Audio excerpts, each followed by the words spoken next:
Did you know consuming tiny amounts of cow dung is good for your gut health?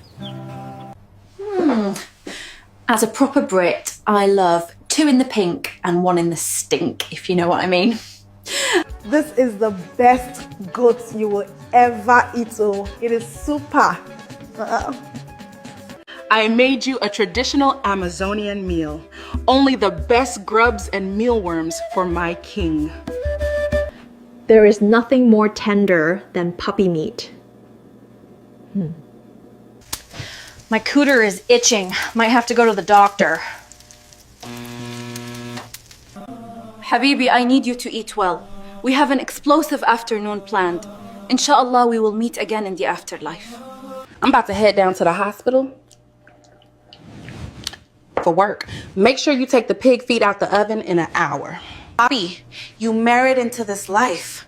Don't be a bitch. We got kilos to move. A black woman brought 5 friends, ordered a lot of expensive food, and asked her date to pay. The man cleverly retaliated. The man and the black woman met through a dating app and had been getting along well online. When the woman suggested a high-end restaurant for their first date, the man hesitated, but eventually agreed. However, when he arrived, he was shocked to find that she was not alone. 5 of her close friends were already seated at the table. As dinner continued, the man watched the group order high-priced items, including steak, lobster, and several bottles of red wine. Feeling uncomfortable with the situation, he told the waiter that he was not feeling well and ordered only a salad. When the bill arrived, totaling around $2,000, the man made his position clear. He told the server he would only pay for the salad he ate, stating that he did not touch any of the other dishes. His date and her friends reacted angrily, accusing him of lacking manners and saying a real gentleman would have paid for everyone at the table. The man paid his portion and left the restaurant while the argument continued. Do you think this man should pay everyone's bills? I'm looking for a man who can not only pay for me, but pay for my friends. And no, he can't sleep with them. No funds, no buns. Tired of the brokies. Just started my OF account last month and I'm starting to get some real bread. Who knew farting in jars and selling it was the method? I don't know who needs to hear this, but women are allowed to be broke. It's men who can't be broke. Straight up. Every night, I let the wild rats that I found in my yard run up and down my body. It's called skin-to-skin contact time, and you should try it. 9-to-5 workers are boring. Where are my rappers, trappers, scammers, streamers? I need a baller. This billionaire is flying me out to Dubai to become a porta potty. We about to get this shmoney. To fight for us? You slept with your boss and 3 of your coworkers at the same damn time. So our vows mean nothing to you? On my way to the last impromptu car meet of the year. So today is December 21st. Today is the first day of winter. Today is the winter solstice. So this is the longest amount of darkness during a day during the year.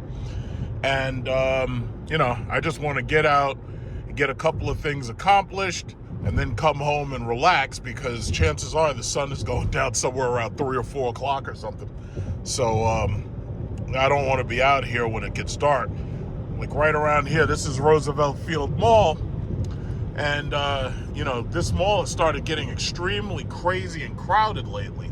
So first of all, I showed you, we had like stories, these people coming from other fucking states and other boroughs to come to this mall to steal shit. And they, of course they get caught because you're on camera from the moment you walk in to the moment you leave.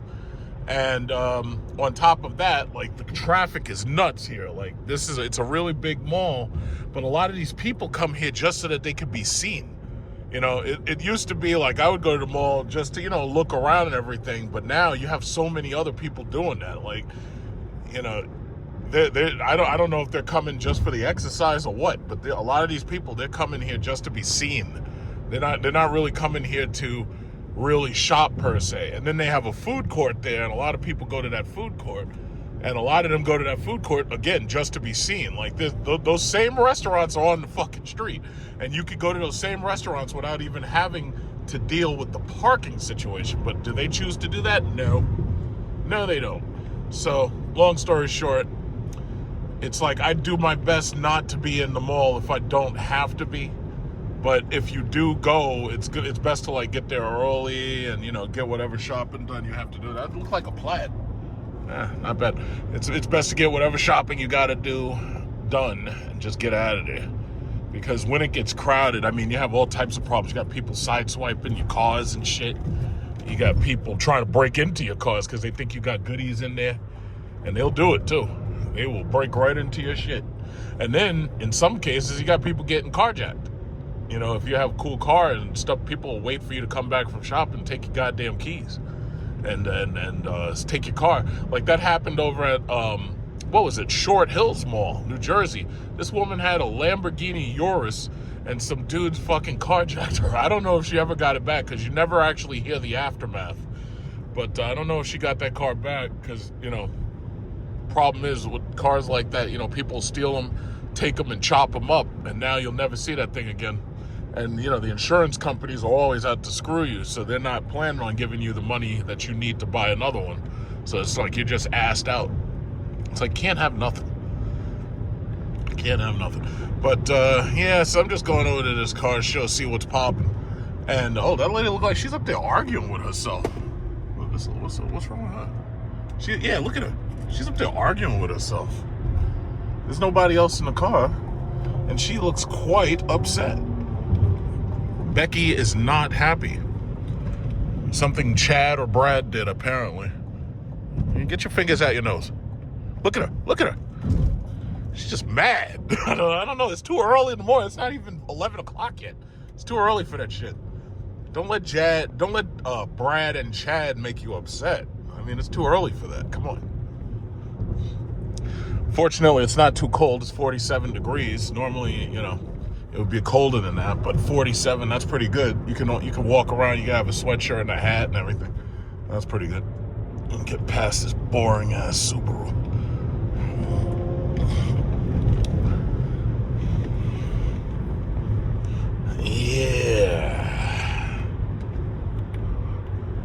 Yeah, so we'll be there in a minute. It doesn't take that long to get there.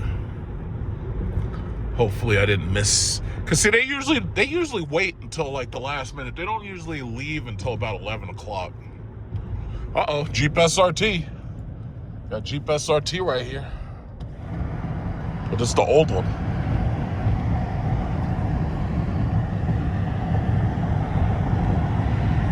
Oh, you know what? He's probably going exactly where I'm going.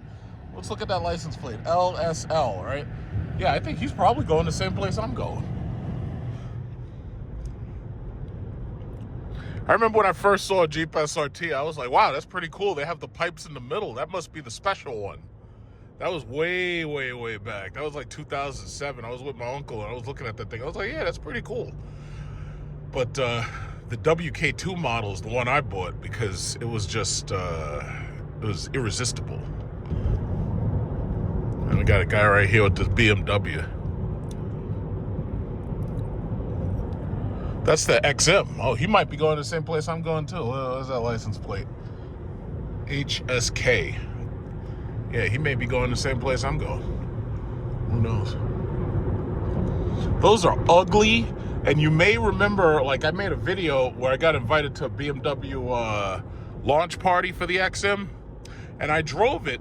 And my problem with it was, it was like the transmission and engine, it almost felt like the car didn't know what it wanted to be. Like, my thing is, if that had been like a pure electric vehicle, I probably would have liked it a lot more because it probably would have been faster, and they could have made it as fast as they wanted to make it because they were charging $160,000 for that thing.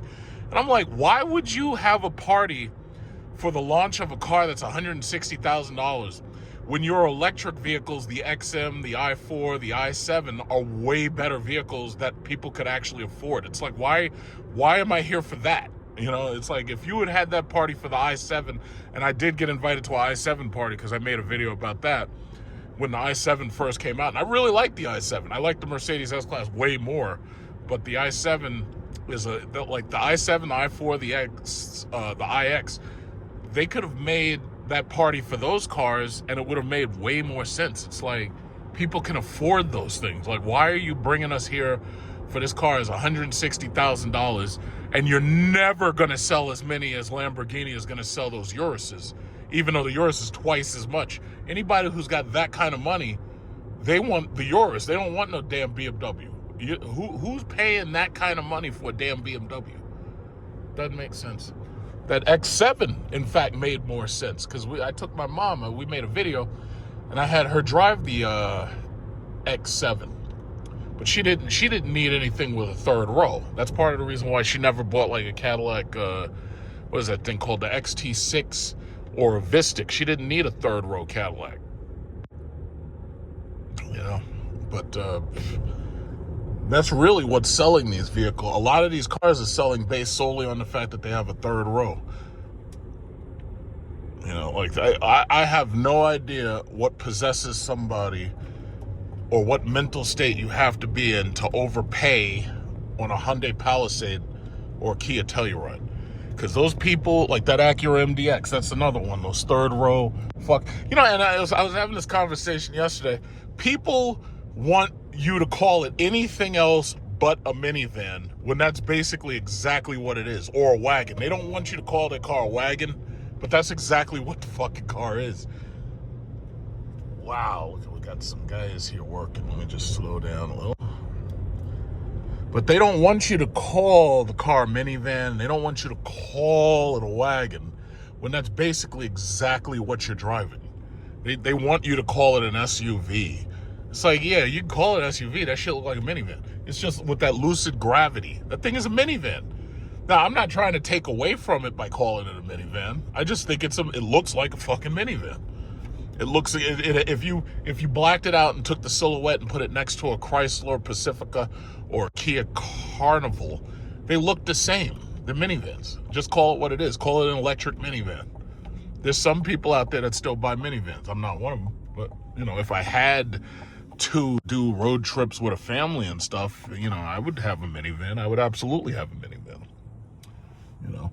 Now, Tesla Model Y, they're making the new Tesla Model Y with, 3 seats, 3 rows. So they're making it with 3 rows to ensure that they capture, because, you know, in China, the average person is like 5 feet tall, right?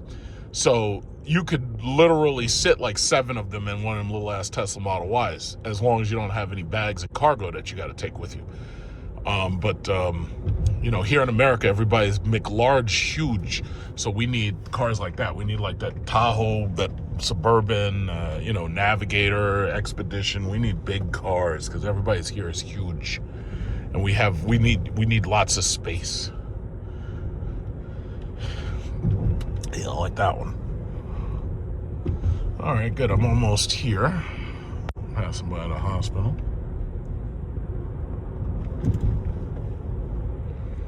Okay, let's see who showed up. I'm pretty sure there's a decent turnout. This is the end of the year, man. Chances are they'll probably be here for New Year's too. I may or may not come. I may have something else to do. But I wanted to pop in for this.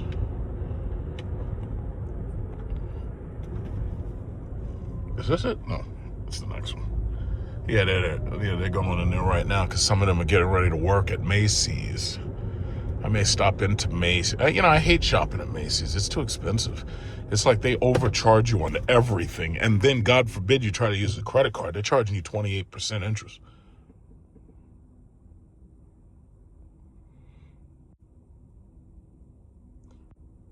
It's amazing how quiet these cars are. It's like this car is dead silent. If it wasn't for the fact that I have my air conditioner on with the heat. Oh, well, that's cool. That's a nice little E-Class wagon with some pinstripes on it. It almost looked like something else. If it wasn't for me having my air conditioning on. Oh, come on. I know you ain't going to slow me down right here, boy. I know you ain't going to slow me down here. Look at this guy. 2 kukels? Are you fucking kidding me? You know what? I should cut the video so I go around this asshole. Well, so back to business. As I was saying, let's see, what was I saying? Oh yes, Yeah, there should be lots of people here.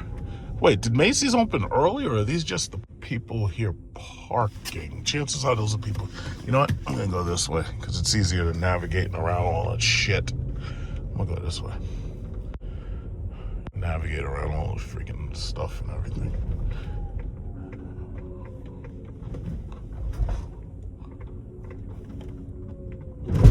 Whoa, Jesus Christ. These bumps.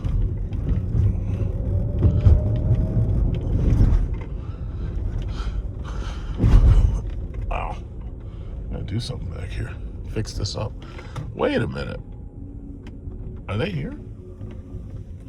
Oh, yeah, there's a handful of them. Not many people. And besides, we got about 40 minutes till they leave. Not a lot of people here today. That's fine. I have to probably go to the store a little bit later, but I'm wondering if that's because I wonder if Macy's is opening early for holiday hours. Maybe they are. Get these women in there to burn up all their money on their credit card. I tell you, this holiday credit card spending, you know, that's specifically women doing it. And I will basically submit this idea, a hypothesis. I believe that the real reason why the economy is fucked up is because of the credit card spending. Because people keep wondering, why is it that the inflation won't go away? But you have to remember, inflation is when you increase the money supply. And inflation doesn't mean that the prices on things go up. It means that the value of your money went down, right? So the question you have to ask is, well, besides the federal money printing from the Federal Reserve, why does the money value keep continuing to go down? My theory is that the reason why is because everybody has access to cheap credit. If they took away the access to the cheap credit, then people wouldn't be able to spend as much money as they spend. Now, unfortunately, the entire economy would absolutely collapse because a lot of these places only stay alive because people are stupid enough to spend on their credit cards and not pay off their balances. But my belief is that our real problem isn't the money. Our real problem is the credit. You know, more on that later. Yeah, there's really not too many people here to... And it looks like Macy's has opened up early for holiday hours. What's this guy?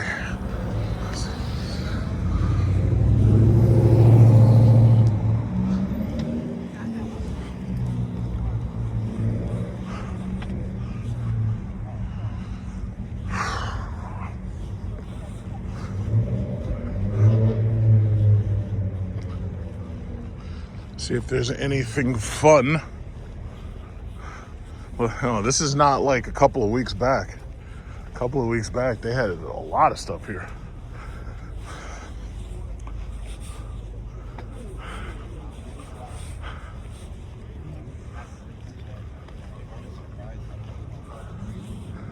Oh, okay, we got the Fiat leaving.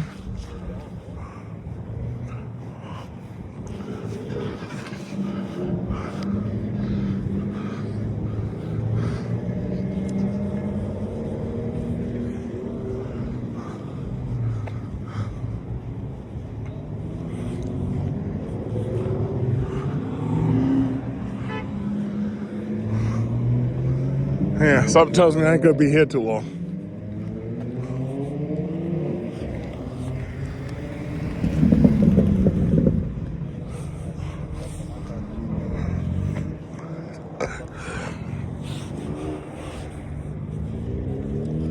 Yeah, I may not even take any pictures because I've seen all these cars before.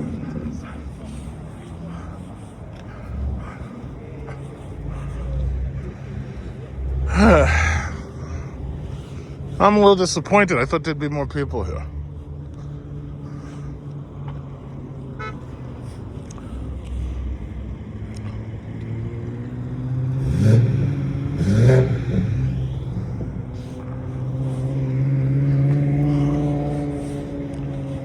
Of course.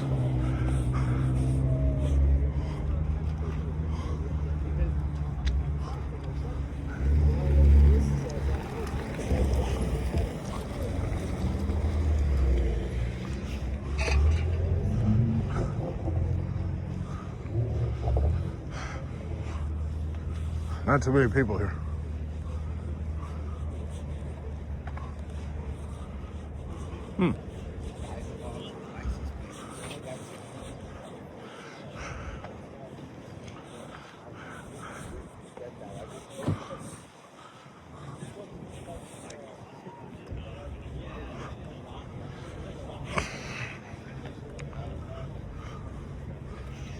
Not too many people here at all.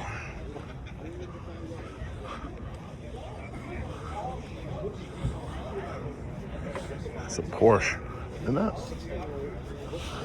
Speedster.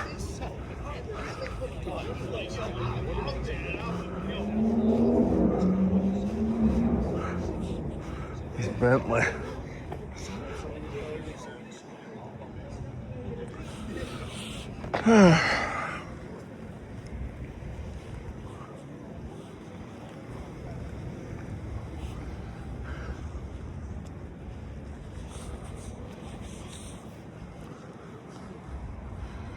Yeah, I could go into Macy's, but they really never have anything I want. I probably should go in there to take a quick look. I bought a new iPad. I gotta go pick that shit up. Gotta go pick that up at Walmart later. So I still have a couple hours for that. So I can take my time.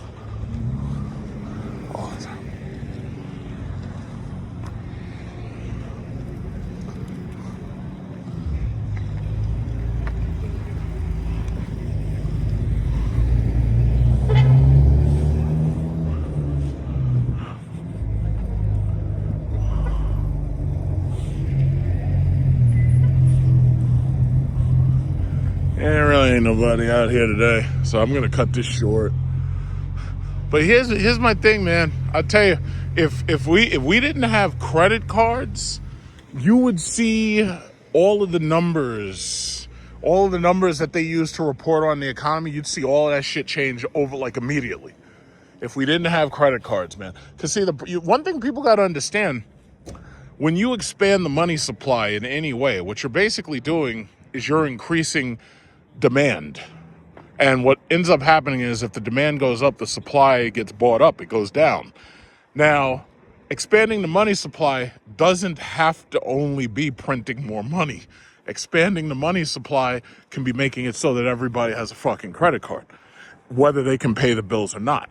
And the crazy thing about that is the fact that if everybody's got credit cards, as you know, people who shouldn't have them specifically, then now what you're doing is you're making it so that anything that comes to market sells out instantaneously because everybody can easily create a demand for it and they just buy it all up.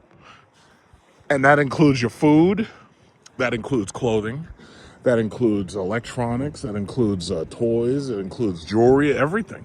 Every single thing. That's why, like, some people can't understand why is it there's a bubble in everything.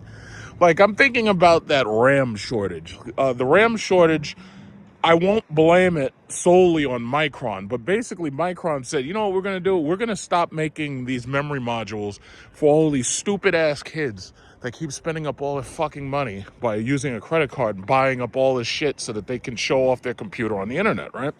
So on top of that, you've got the graphic cards companies like NVIDIA and AMD, and they're basically saying, you know what?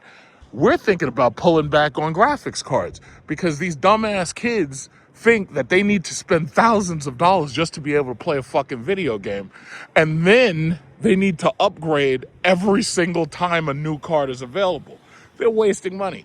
Instead of us wasting our money on them, what we should do is we should make memory, graphics cards, SSDs, processors. Let's do it for the multi-trillion-dollar governments so that they can have data centers, so that they can compile data on all these people. And that's what it really came down to. They said, yeah, let's stop going after the small money. Let's go after the big money. And now everybody's upset about that because they're saying, oh, you're destroying computing. You're making computing unaffordable. It's like, well, first of all, you wouldn't be able to afford it if you didn't have a credit card. It's not that it's unaffordable. It's just that now the prices have gone to a point that you're not willing to pay. I just bought a brand new pre-built computer, and that shit was $5,000 basically. It was $4,799 plus tax, right? So that thing was basically $5,000 when you factor everything in. Now, did I need it?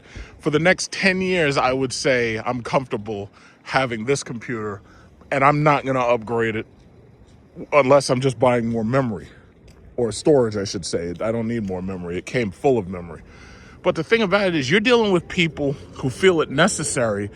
Like, you're dealing with a lot of incels at home who have nothing else to spend money on, and they're burning up all their money on computing equipment, burning their money up. So the only thing that stops these people is when you take away their ability to buy. And when you take away the credit cards, what ends up happening is consumer debt drops.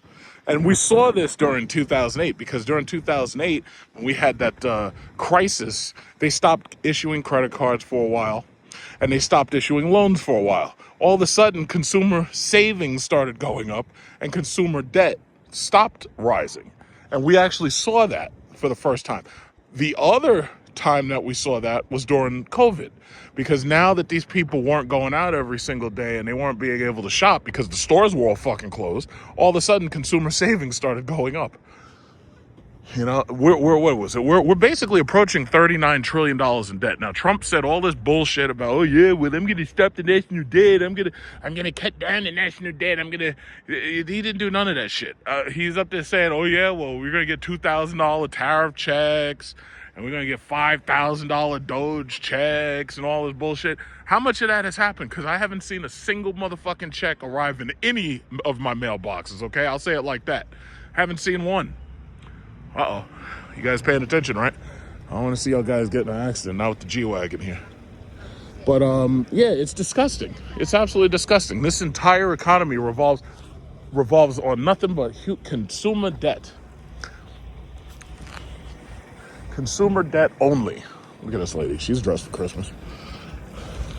But, yeah, it's all about consumer debt, man. And the consumer debt through credit cards is driving prices up. That's the problem. You know what? I think I'm gonna go in there, because there ain't nothing happening out here. Gonna go in there and see what's going on. See if there's any sales. See what there's in. Okay, it's all women's handbags. Everything's 30-something% off. I don't see no sales. Where the sales at? Where's the tables with the real sales? I don't see no stupid handbags. See what else we got here.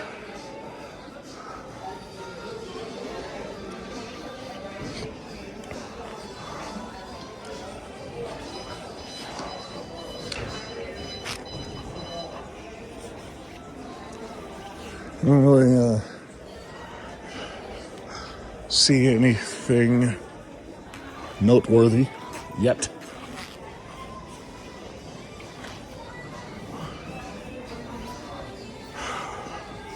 It's amazing. As big as this place is, you'd think this place was a mall into and of itself.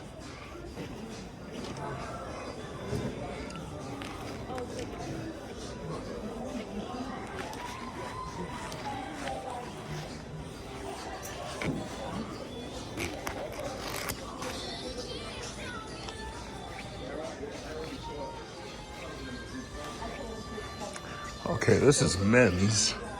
I don't want to go that way. I was like, oh, this is a nice jacket. I was looking for a gift. I don't see, all this shit is tacky to me. It's like, I don't know, I'm looking at this stuff. Most of this stuff is tacky. This is nice. But the person I would get it for, I think this is way smaller than they actually are. So they would never fit that. It's like, you gotta be like a size 1 to wear this shit. Where's Darling?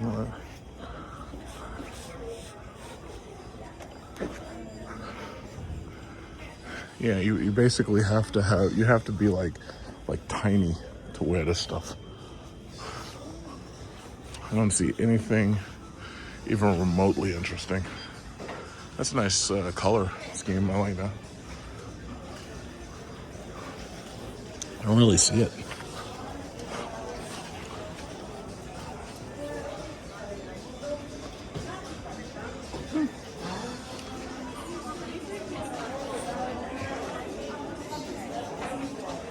I don't really, yeah, there's nothing really here. I'm going right back outside. There's nothing here. This is boring.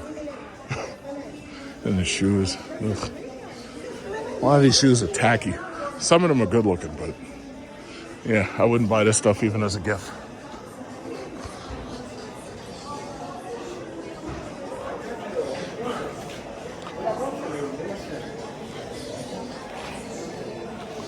Let's see what's going on outside. I think I'll go by Americana Manhattan and see what's happening over there. I know the who's should be there.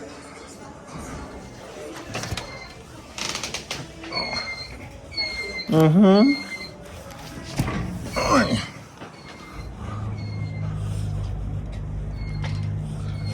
welcome.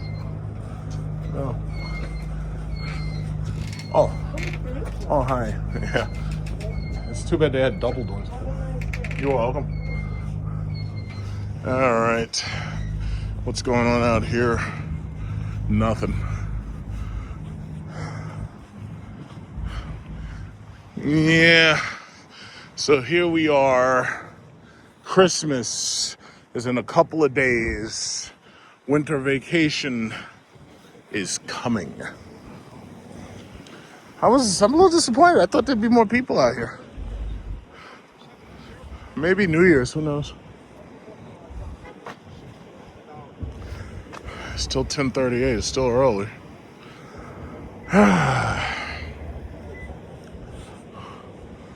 Yeah, well, I ain't good. I'm gonna get out of here. I'm tired. Let's go over to Americana Manhattan, see what's popping over there. Tesla store doesn't open for another hour. I wonder if they have the Model Y Performance, because if they have that, I'll test drive it. Make a test drive video. I think they should have it by now. I don't think I've really seen any on the road, but then again, it's so hard to tell. They all look alike.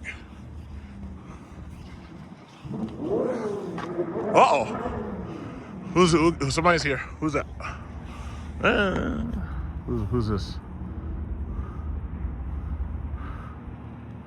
Some of these guys get here late. Is that?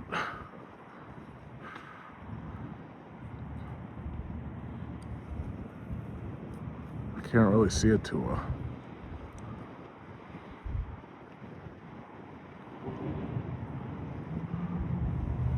That looks like a Corvette Z06. Yeah, all right. I'm not staying here for no Corvette. I'm out of here.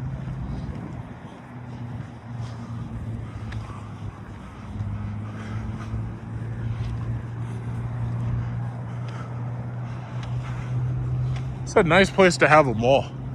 It's like you have a whole valley and shit. Alright, let's go on up to the Manhasset Mall. I don't think there's much going on there, but you never know. Let's take a look.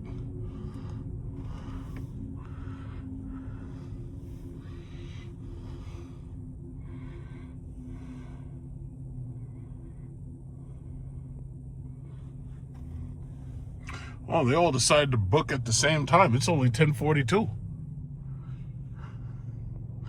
Usually they stay a little longer.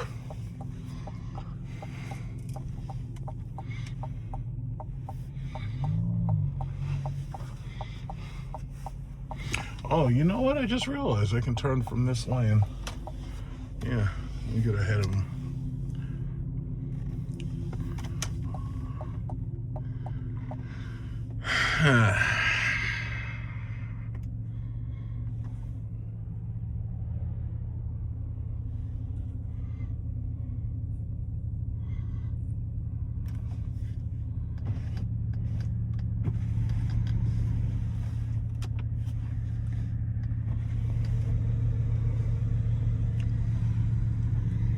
It's like one of the longest lights in history.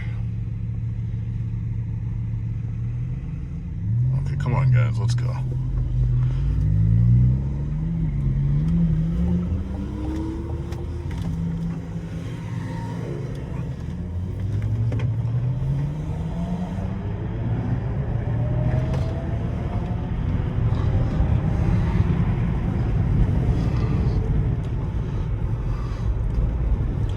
I guess it was so dead there today, the cops didn't even bother waiting around. Oh, I got these two Ferraris behind me.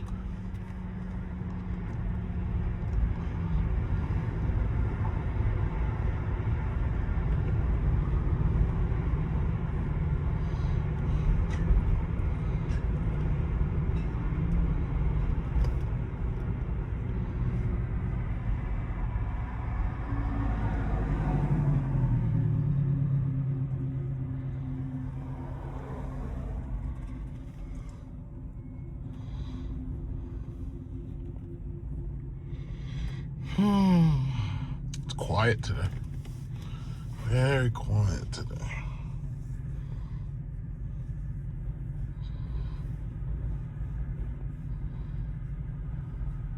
It's also windy. It's very windy today.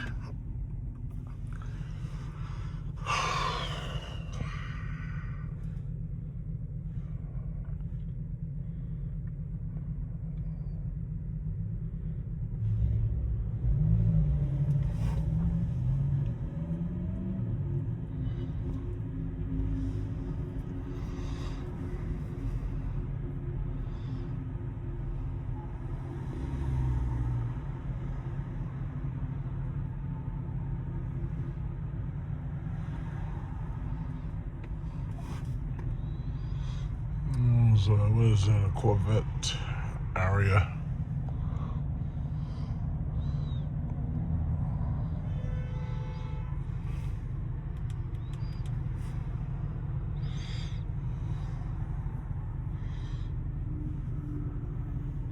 I'll probably also charge my car on my way back because it's nice and early, so there shouldn't be too many people in front of me. Shouldn't be anybody in front of me at all, so I'll probably just do that. But that's a nice Jaguar XJ. We had the exact same color. But they're saying EV apocalypse. First of all, it's not really an EV apocalypse, and I really don't believe that there's really so much of a crisis as they're making it out to be. You see, the problem is, the question comes down to whether or not you had your property before 2020 or you got it during the pandemic. For the people who didn't have anything after the pandemic, they're the ones who are screwed. Generation Z and Generation Alpha are absolutely screwed. They're not going to own anything. They're not going to be able to afford to own anything. And the scarier thing to me is that if they don't even think about passing me goddamn Nissan Altima, don't even think about it. So anyway, the scary thing to me is that even if their parents leave them anything, there are going to be corporations and there are going to be businesses and there's going to be services that are going to snap that money right up. So even if they do inherit anything, all of their money is going to be squandered, because first of all, you're dealing with a bunch of people who don't know how to save. You're dealing with a bunch of people who don't know how to earn anything. Nissan Altima and the front is all cracked up and shit. It's like the some stereotypes happen for a reason, But anyway, Generation Z is going to be a complete mess, and I think we're already seeing that. Like, I didn't really get a chance to say anything about that Rob Reiner situation. But the reality is, I've been talking about patricide and matricide for a very long time. And one of the other things that I just recently thought about is it's almost like the culture is pushing patricide. Maybe not matricide, but this culture, and we all know that this pathetic culture, they want to get rid of the patriarchy. We understand that. But when you really think about it, like even with these Disney movies, the Predator in this last movie, the Predator kills his father because his father was going to kill him, which makes no sense because it's like, why would you wait until he's a full-grown predator in order to kill him? You should have just done it while he was a baby or some shit, like the Spartans did. But bottom line is this: he seeks revenge on his father, and he goes after his father, and he basically executes his father, right? And then I was thinking about Star Wars. Kylo Ren kills Han Solo. And it's weird because I would have thought Han Solo would have went out a little bit better than that. Like, Han Solo would have been, he's a pilot, so I would have thought that, you know, he would have went out with the Millennium Falcon. If they really wanted to get rid of him, if his character didn't want to be in the show anymore, you know, you'd think that he'd get like a heroic sacrifice or some shit. What it comes down to is him getting stabbed in the stomach by his own kid with a lightsaber. So Kylo Ren stabs the shit out of him, right? So, patricide, matricide, from what I can tell, and I have to say it's an opinion because they don't do any statistics on this. I've never seen them do any statistics on what's going on as far as patricide and matricide are concerned, but I know that those numbers are rising. I think those numbers are going to keep rising because you got this Generation Z. These motherfuckers have no morals whatsoever. They are immoral. They are basically atheists because they don't believe in religion because they haven't been raised with it. And even if you tried to raise them in it, they don't believe in it because they see what's going on in the world around them. So they're immoral. They're basically atheist. And when they go to their parents, they expect their parents to be like a blank check. They expect their parents to just hand them everything that they want. If they don't get it, they start crying and pissing and moaning, and then their parents basically relent because their parents are fucking weaklings. And yeah, I said it. So anyway, patricide, matricide stems from some of that because when they don't get what they want, they turn violent. I'm sorry, that's just what it is. They turn violent almost immediately when they don't get what they want. And you're seeing it, like you're seeing it in the news. You're seeing these kids going to these stores and stealing shit. You're seeing them fighting all the time over nothing. Just fighting for like ridiculous. I don't know what you're doing, but I'm going around you. Yeah, I don't know if that thing's driving itself or if you're driving, just get the fuck out of the way.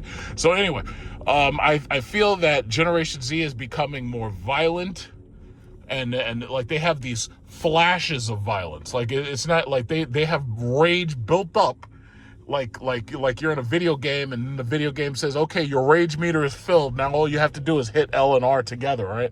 And when you hit L and R together, all of a sudden you go into a rage mode. That's what I'm looking at. That's what Generation Z looks like to me right now. They're rage-filled monsters. And don't even get me started on Generation Alpha because Generation Z is really bad. I think Generation Alpha is going to be a complete dumpster fire on a level that you can't even imagine. I really, really do. I really, really do. They don't have the Model Y performance yet. How unfortunate. I guess maybe it doesn't arrive until the next year. No big deal. I'm getting out of here. But yeah, these kids are crazy. And what's crazy about it is, you know, they make all types of excuses, but I'd really like to see the statistics because I'm sure they keep them somewhere, but I haven't really heard them talking about it. Maybe it's just something they don't want us thinking about. But, you know, I'm pretty sure those numbers are rising. Those numbers are rising. And they don't even want us talking about that shit. Let me see, where am I? Willits Road. Okay. I'm gonna go by this charging station. And I don't have very much charge. I just want to have this thing fully charged for the weekend. Or I mean for the week. I don't have a lot of charging to do. I just want to make sure I do have it at full power. Yeah, but these people, man, these people are nuts. Like these people are nuts. It's just it's unbelievable. It's absolutely unbelievable. You know, but Rob Reiner, man, yeah, you got a kid, your kid's on drugs. I could just imagine what it was like in that household because I've seen enough of these rich, entitled bastards. I've seen enough of them. I've seen enough of them to imagine. Like me personally, I've been working since I was in high school. I started work at $7.50 an hour and learned how to build and maintain and manage money. Nobody will ever be able to accuse me of being a silver spoon or any of that shit. I guarantee you, they couldn't even possibly hope to accuse me of that. But I've seen enough of these rich, entitled assholes, and I've seen how they get when things don't go their way. So seeing, the Rob Reiner situation, that doesn't surprise me at all. And then he was on drugs too. It's like, and then supposedly he got put out and he was homeless for a while. Nick was homeless for a while. Doesn't surprise me at all. Ever since he got put out, I know he was looking to get even. Because as far as he was concerned, he was like, yeah, you ain't got no right to do that. But these rich, entitled assholes, I've seen so many of them. Maybe that just happens when you're born and live in New York for a while. You just see them. And when you watch how they act, especially with their parents, it's like, no, man. It's like, I worked all my life. Some of these people, they wake up into money. Those are the worst possible ones. And it's scary because even their parents, some of their parents know it. And they'd be like, yeah, I got to do something about this kid. I'm not going to leave my money to my children. I'm going to leave it to charity. My children should earn their own money. It's like, I don't believe that shit for a second. Chances are you put away a trust fund or something and that kid will be rich forever. I don't believe that bullshit. They say that aloud because it sounds like the right thing to say. That's what it comes down to. It sounds good. It sounds good on the news. It's like, oh yes, well, Jackie Chan just announced he's not going to leave his money to his child. He's going to give it to charity. It's like, yeah, that sounds all well and good. I don't believe you for even 1 second. I don't believe you. Now, which one do I want to be on? Am I supposed to go up another block, or am I supposed to? I think I'm supposed to get on here. Yeah, you can't get on that. Okay, yeah, right here. It's funny, every time I come over here, this shit is so fucking confusing that it always confuses the hell out of me. It's so confusing. Yeah.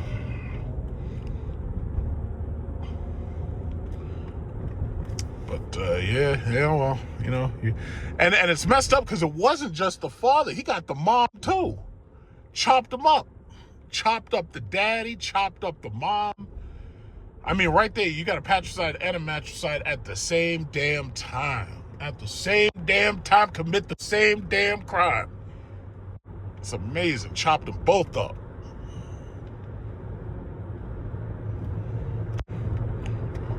That sucks. I mean, how you gonna get chopped up by your own kid? That's some shit from God of War, man.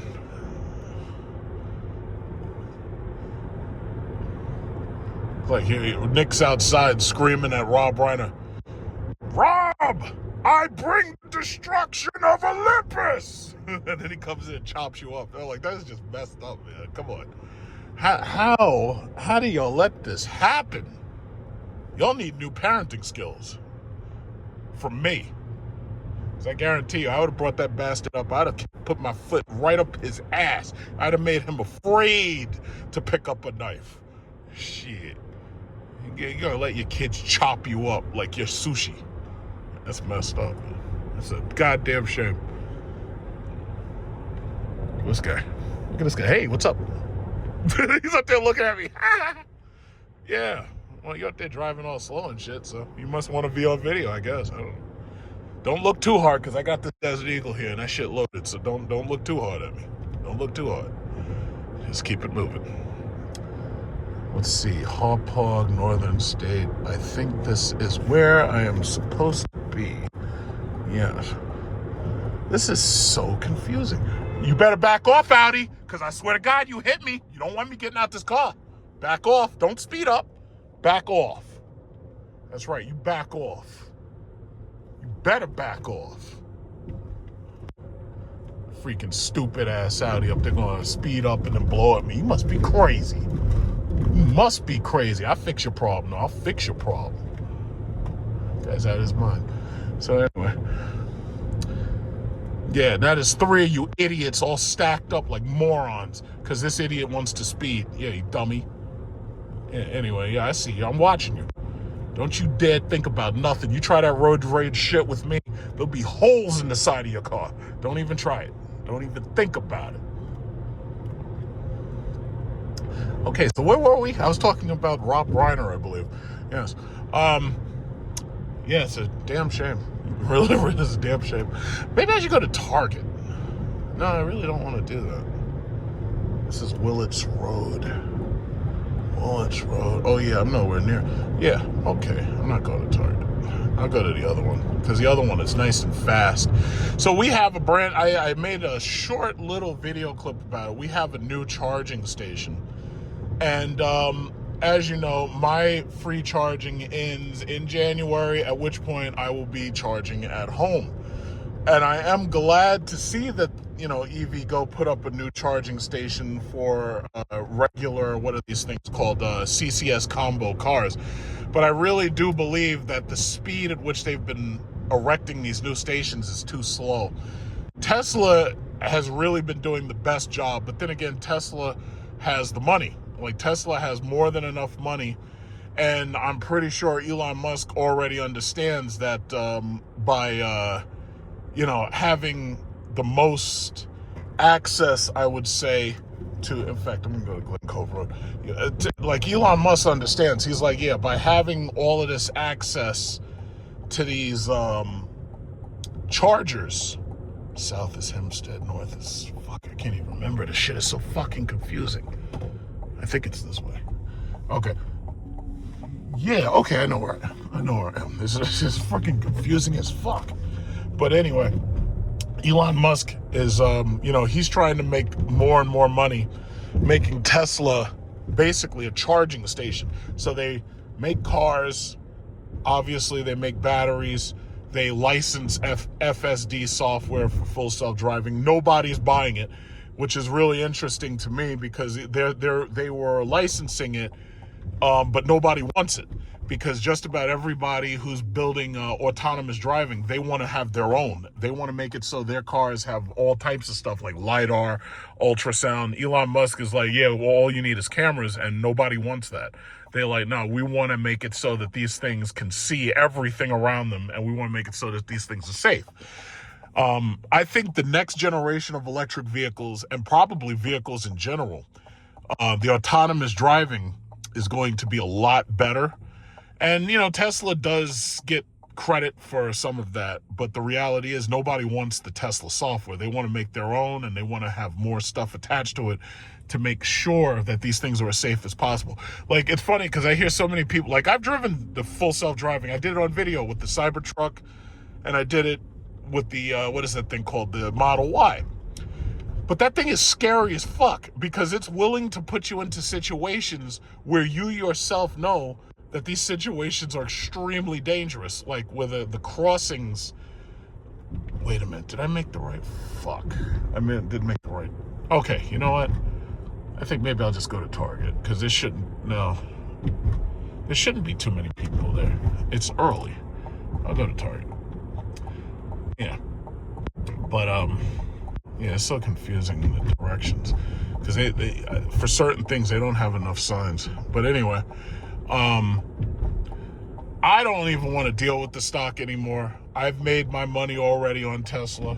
The second house that I bought using money that I gained from selling a portion of my Tesla stock. I just want to wait. I was waiting till it gets to 500 and I'm just going to sell it all. I set up an auto sell waiting for the shit to open and waiting for it to sell, but it peaked up to 495 and then it dropped again. And I'm like, you got to be kidding me, because I really thought that they were going to spike through 500. And some people, you know, like, oh yeah, well, you know, I'm holding, I'm just going to keep on holding. It's like with Tesla, I don't want to hold anymore because Tesla is an underperforming stock in my portfolio. It's rated an F. Besides the fact that we're moving to the new year, it might not grow any more than it's already grown. Now, he might try to do another stock split, but I don't even think that's enough to save them. because at this point, I think everybody sees it's like they've got boycotts against them all over the world. Like the Europeans don't want this stuff because no matter what you say, he's alienating the entire base that he should have been coaxing, like to get to buy his product. He's alienating them all. Every single day he's on there with some white supremacist, fucking racist bullshit, and nobody wants to deal with him no more. Nobody wants to deal with him. It's like, and it's funny because even the racists, most of them, they would rather drive a lifted gas diesel truck. They don't even want no goddamn electric car. They don't want it. So you're alienating the left wing and you're alienating the right wing. It's like you're a fucking asshole. So my thing is, I don't want to deal with the stock anymore. I have better places. First of all, if I cash out that Tesla at $500, I'm not going to tell you the exact amount that I'm going to make because I probably can't wait. Yeah, this is what I'm supposed to do. I don't want to tell you the exact amount I'm going to make, but believe you me, it's going to be a very nice chunk of change. A very nice chunk of change. I am going to take that chunk of change. I'm going to put maybe $3,000 or $4,000 into Goldman Sachs. I'm going to put $3,000 or $4,000 into, what else did I want to buy? Some of the banks that I wanted to buy. There were a couple of bank stocks I wanted to load up on. And I'm going to put a couple of $1,000s into, what is it called? Credit cards. And other than that, that's basically it. Like those were my plans. I'm going to take the rest of the money and I'm just going to put it in savings. And I know a lot of people don't believe in savings accounts, but the reality is, savings accounts are still important because you still have to have cash. Like, you still got to have cash. And I learned that just recently because I had to spend $16,000 in cash because I had to buy a new oil tank and I had to buy a new furnace. So I understand, no, you definitely want to have cash because otherwise you're going to have to spend on credit and you ain't going to have nothing to pay it back, So it's always important to have cash. Despite the fact that the interest is low, you barely get any interest off of that cash. Yeah, what is this? Come on. Yeah, you gotta have cash. You gotta keep a nice amount of cash. Gotta have the cash. But that's what I'm gonna do. When I sell Tesla, I'm gonna sell Tesla at $500. As soon as that shit hit $500, I'm gonna sell it. And when I sell it, I am going to reinvest about $25,000 reinvested into the stock market. But I'm going to do it all basically on dividend paying stocks. Tesla pays no dividend. Tesla's a meme stock. Oh, fuck. So I got 3 of you assholes. Everybody stopped. I'm trying to get up there. Come on. Stupid Palisade. Oh my God, get out of the way. Come on, let's go. So anyway, as I was saying, I'm gonna put about $25,000 specifically just into dividend stocks because Tesla pays no dividend. Tesla's a meme stock. Yeah, that's right. I drove right past you. I'm not playing your games. I don't know when you learn to drive, but bottom line is, look at this. This is a celestial metallic lyric. Celestial metallic. In fact, I got to go into Target because I got to buy a birthday card. So yeah, but that's the thing. It's like, and you're probably wondering why I'm not pulling in. It's because that charger right there, like you see how they leave the goddamn handle on the floor and everything. That charger is usually it started out good, but then it started having problems. And somebody will be pulling out very soon. So right now it's 11:07. I think probably within like 10 minutes to 20 minutes, somebody's pulling out. But what was I saying? I don't want to deal with Tesla anymore. I want to take my money and leave. So what I'm going to do is I'm going to save enough money to pay whatever the tax liability is on that money. And I'm going to reinvest about $25,000. I'm going to go into some credit cards, a couple of bank stocks, and what was the other thing? And by the way, Oil and energy stocks, yeah, you should still be investing in oil stocks. And the reason why is because these data centers are about to eat up so much energy that they're literally, Google and Amazon and Indiana and a couple other states, they're literally going to build nuclear reactors again because they've got so much energy requirements from these data centers. Supposedly, the data centers need like 250 megawatts of electricity. So between the electric vehicles and the data centers, the nuclear power is going to take care of that. But they're literally doing it right now. And if you haven't seen, like, because I covered it like a couple of weeks ago, if you haven't seen the news, you can look it up. Google's opening a nuclear power plant. Amazon's opening a nuclear power plant. Indiana's opening a nuclear power plant. And the list keeps going. And you also see these data centers are eating up all the memory for these computers. So they're literally trying to build Skynet right now. Like, they're literally building it. And I intend, before Skynet goes online and decides who it's going to kill off and whatnot, I'm going to make as much money as I can off Skynet's building as I possibly can. So there it is. There it is. That's what it is. So, okay, let's see. It's 11:09. I think somebody will be out of here in a minute. With the new charging station, I don't have to wait more than about 10 to 15 minutes and I'm in there charging.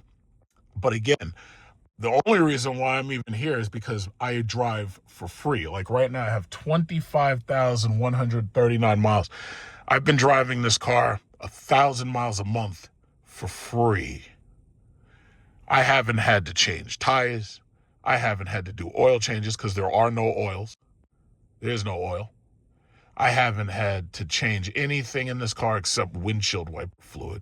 And that, like, all of those SRT cars I had, this car has been way more reliable than any of them. This car has been way more, how should I say, the maintenance has been virtually nothing. What I will say is when the maintenance does rear its head, like when you do need new tires, okay, yeah, you're looking at $400 a tire or something like that. But that's exactly what I was paying with the Jeep. I was like, those tires are expensive, those Pirelli P0 Scorpions or whatever the fuck. So the only way around that is to get cheaper tires. And now you're talking about $200 a piece, but you're still talking about $200 a piece. So $200 a piece times 4. So right away, you're close to $1,000 for just getting the tires. Now with this car, I think the tire price might have dipped a little bit, but it's still a little expensive. The bottom line is I'm going to get to 30,000 miles without having to have changed these tires a single time. I find that amazing. But it's a good car. I really love this car. It's a great car. It's very comfortable. It drives itself. And I have a whole nother year with it before the lease ends. And my thinking is I'll probably end up just keeping it, but I don't know what the market's going to look like in a year. I don't think it's going to get any better. I think the market's still going to be fucked up because, you know, Trump could say whatever he wants and lie to people and everything, but I already know the truth. The truth is this market is fucked. The housing market has not improved one bit. Gas prices are still high. It is what it is. Now, they say, oh, yeah, well, we're going to have the biggest tax season ever. You're going to have the biggest tax savings ever. Well, I do my taxes February 20th. So when my CPA does my taxes, I'll judge when I get my return. I'll judge what the tax thing looks like objectively. Either it'll be more than I got last year or it'll be less than I got last year. So I'll say right away whether or not he's telling the truth because he's full of shit. I'm still waiting for my Dodge check. Where's my $5,000 Dodge check? I was going to take that and buy gold with it. Where's my $2,000 tariff check? I was going to take that and buy more stock with it. Where is it? My mailbox is yawning. It's empty. What the fuck? Is this guy finished? Oh, yeah. See? He's done. It's 11:12. Look at that. So I waited, a couple of minutes? I got here at 11:07. It's 11:12, and boom, I'm in. Look at that. Now I'm going to go into Target, do a little bit of shoppy shop, buy a little buy, and we're good. You know, we're good for the week. All right. You see, that was easy. Driving free. I ain't paying nada. I don't pay nobody. I don't pay nobody. And by the way, today is December 21st, so our YouTube money comes today. I get my YouTube money. So I'm going to take my YouTube money and I'm going to roll that into gold. And before you ask, because there's some people who don't watch all my videos, or there's some people who are new, before you ask where I get gold from, Barrick Gold is one place you can buy your gold. But another opportunity is you can buy the ETFs that trade in gold. You can look that up, or you can buy an index fund that also happens to have gold in the index fund. It's up to you. There's different ways to do it, and you can make dividends off of it if you buy it from an ETF or an index. But yeah, I want to roll that money into gold, boy. Okay, there we go. 62%. I'm going to go to 100%. I got to go into Target, get me some birthday cards, and we'll call it a day. So I went into Target. I didn't really see anything that blew my skirt up, but I'm going to go over to Walmart. Yeah, so since I was in there, that celestial metallic Lyric was replaced by a red one. And it looks like there's a fucking Chevy truck right next to me. I like that Avalanche. I really do. I really do like that Avalanche. It's a nice truck. I drove the, I drove it. I did like it. I think I wouldn't pay more than $1,000 a month for that, but I'm pretty sure they've got lease deals to get the price down. Yeah, this red one is nice.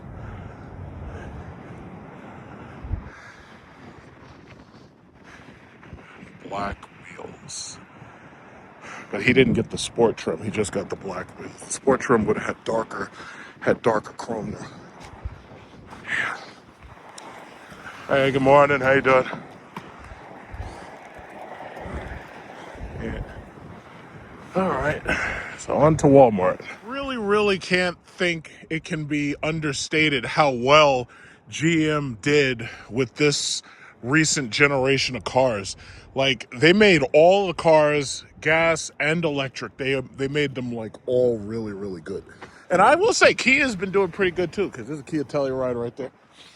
But these trucks that they made, the problem, however, with these trucks is that in order to get more range and to get more towing ability, you have to increase the size of the battery. The problem is when you increase the size of the battery, what ultimately happens is the thing becomes so heavy until now you have diminishing returns. So I personally believe that these trucks are for people who just want to drive a truck and who like the look of a truck and who really don't need to do truck stuff. You know, like if I was going to buy a truck, I would absolutely buy this right here. I personally would prefer it if I could get the Cadillac EXT, but right now I haven't heard Cadillac say anything about plans to make an EXT 2027 or anything. I haven't heard any plans of them planning to make this truck like that. But I would like it if it was a Cadillac, because then I would have it would have the Escalade interior. You know, I'd get my TVs and the headrests in the back, and then I'd have GM Super Cruise. I'd have heated, cooled, massage seats in front and back. You know, I would like it if this was a Cadillac. But to tell you the God's honest truth, if they weren't going to make it a Cadillac, I would still consider buying a Silverado EV. I absolutely would. This is a really cool. I drove it. I liked it. It accelerates the same way my car does. It has more range. It has like 450 miles of range. And I like it. I really like it. And these people who think that there's an EV apocalypse, they don't understand. The people who've bought electric vehicles, most of us love electric vehicles. We don't want to go back to gas vehicles. You know, me personally, I don't want to, but I really do not want another gas vehicle. What I want is my favorite vehicles turned into electric vehicles. My favorite gas vehicles, I would rather buy them as electric vehicles, you know. People who are buying these electric vehicles, they love them. And they even though this whole thing about charging can be a pain in the ass, the simple fact is we don't want to go back. And once again, January 20th, my free charging is over. So I'll be charging at home. At this point, I'm getting the last couple of charges in that I can, because eventually I won't have to come back here anymore. And to tell you the truth, I'm gonna miss it, because I got so used to going and charging in new charging spots and testing out chargers. I got so used to it until it's part of the journey. It really is. Now, granted, it's not as easy as laying in my bed, plugging my car into the house and letting it charge outside. No, it's not that easy. But it's, I get to do other things. Like, I get to go places. I get to go places I haven't been before. It gives me a reason to go to places I haven't been before. And I know some people be like, oh, that's just a waste of time. Well, you have to understand, I make YouTube fucking videos, so I make money. Like, if you're watching this right now, yeah, I actually make money being right here, right now, charging my car. Like, I know it's a foreign concept, but yeah, me personally, I enjoy it. If I had it to do all over again, I would have done the same shit. I would have done the exact same thing. I really like this Avalanche. I really like this. I like, you see how the lights tell you it's charging? It has like these little lights. I really like this car. And the front is a frunk. That's pretty cool. I like it. I think that, and I love this color. If I could get this at a reasonable price, like I would say no more than about $80,000 fully loaded, which I'm pretty sure I probably could, because I'm looking at this. This guy doesn't have the glass roof, so I know he saved some money on this. This might be a WT version, a work truck version. But the bottom line is, yeah, if I could get this less than $80,000, I would consider it. But my only issue is I don't need a truck right now. Like, I just don't need one. I don't need a third row SUV. I don't need a truck, but I do like this. I really do. Like, if you look at my video a couple of weeks back, I went to a Electrify Expo, and I drove this, and I also drove the Escalade in that video. I enjoyed them. They both drove very, very similar, but obviously the Escalade was more luxurious, but I like them. I really do like these cars. It's like, you got to understand, I have the money where any car under $175,000 I could buy.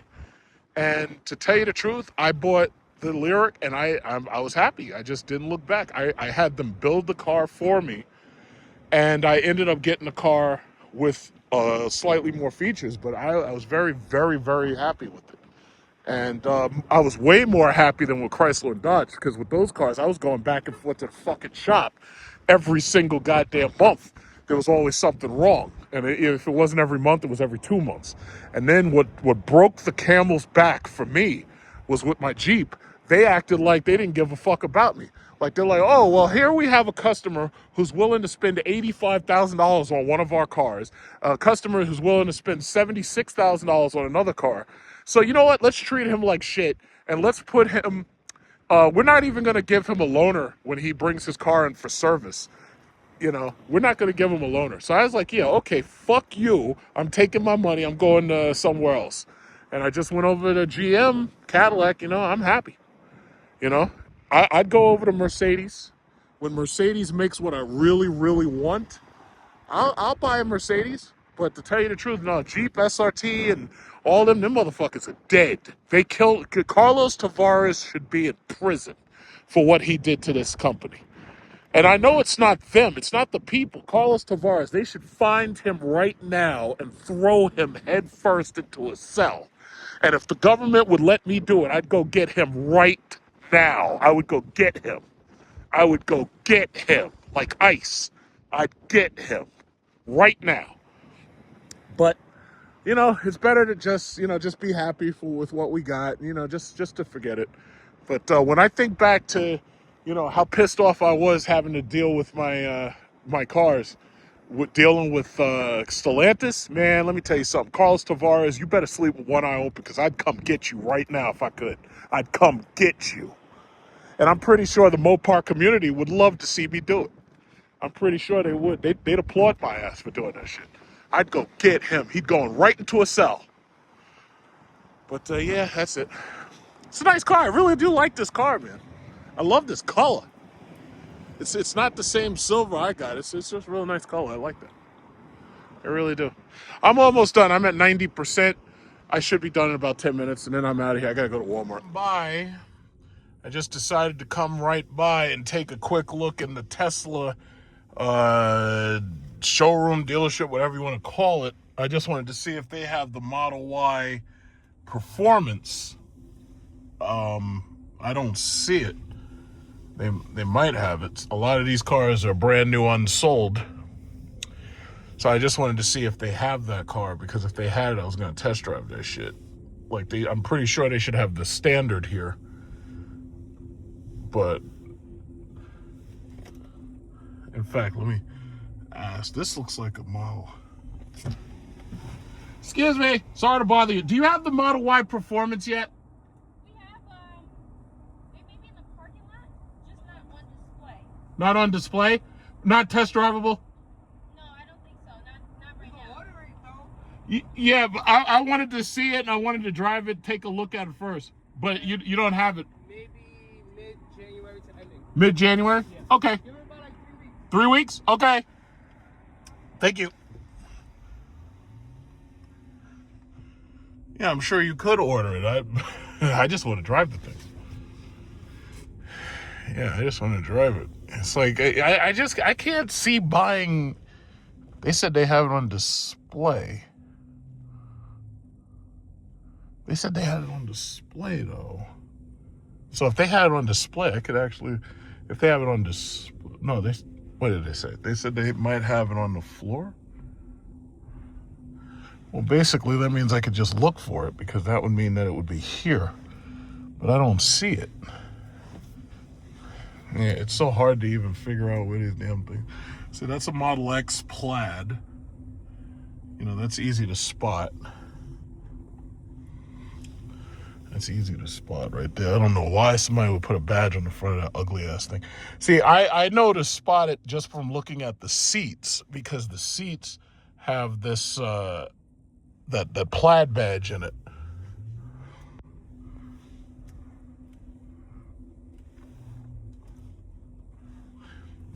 But it's not on display yet, or at least they don't have it out yet. See, that's another one. Man, these things they all look the same. Let's see. Yeah, so it looks like I'm still a shareholder up until that shit hit $500 a share. I'm still a shareholder, so it is what it is. Let me see. Maybe I could go out this way. I think I can. Yeah. And it's sad because they're good cars and they're built by relatively good people, but Elon Musk is a fucking asshole.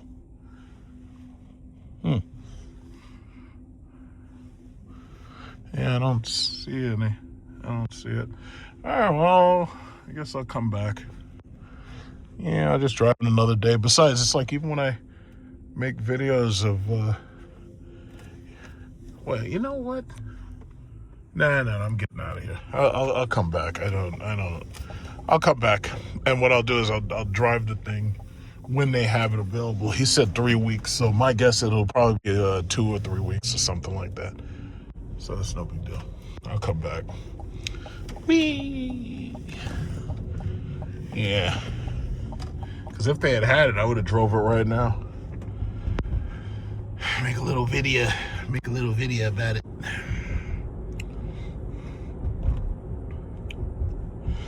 Because I tell you, it bothers me, you know, the stock bothers me. It's like, that stock should have done so much better, but Musk has done everything he can to just mess everything up. It's just amazing.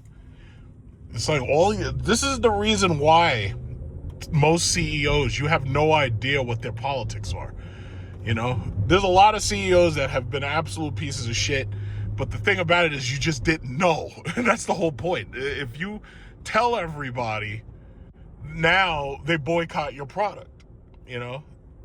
And this day and age, it's like you can't, because I don't give a fuck what they say. Cancel culture is still real. You know, some people have enough money to avoid it, but for the most part, other people can always just say, yeah, I'm not gonna buy your product. I'm not gonna pay you. It's just that simple. Blue iPad. I got the blue iPad to match all the other stuff that I have. So I've got blue iPad case. I've got a blue iPhone case, and I just, instead of getting silver, I said, yeah, I want blue. So I got my blue iPad, and now I'm getting the hell out of here. I'm not done with my Christmas shopping, though. It looks like I gotta come back probably Tuesday or Wednesday. Probably Wednesday. But I'll try to get what I can do Monday and Tuesday. I'll try to get things done then. But I'm not done. Not done. You're never done. You're never done spending money in this motherfucker. They're gonna keep us spending money till we die. Yes, I'm good though. See, all these people parking so close to each other. I don't do that shit. I park all the way over here where there ain't nobody else. So this way, I don't have to worry about side swipes. Hey, that's a nice Model 3. Oh, this guy's got the headrests. He's got like the little pillows. I think I want to get pillows in mine. Those aren't Tesla branded pillows. Those aren't the Tesla branded pillows. Oh no, they are the Tesla branded pillows. A Model Y in white. I like that. Yeah, it's a shame that they make such a cool car only for Elon Musk to be such a piece of shit. It's a shame, But I stand on my values.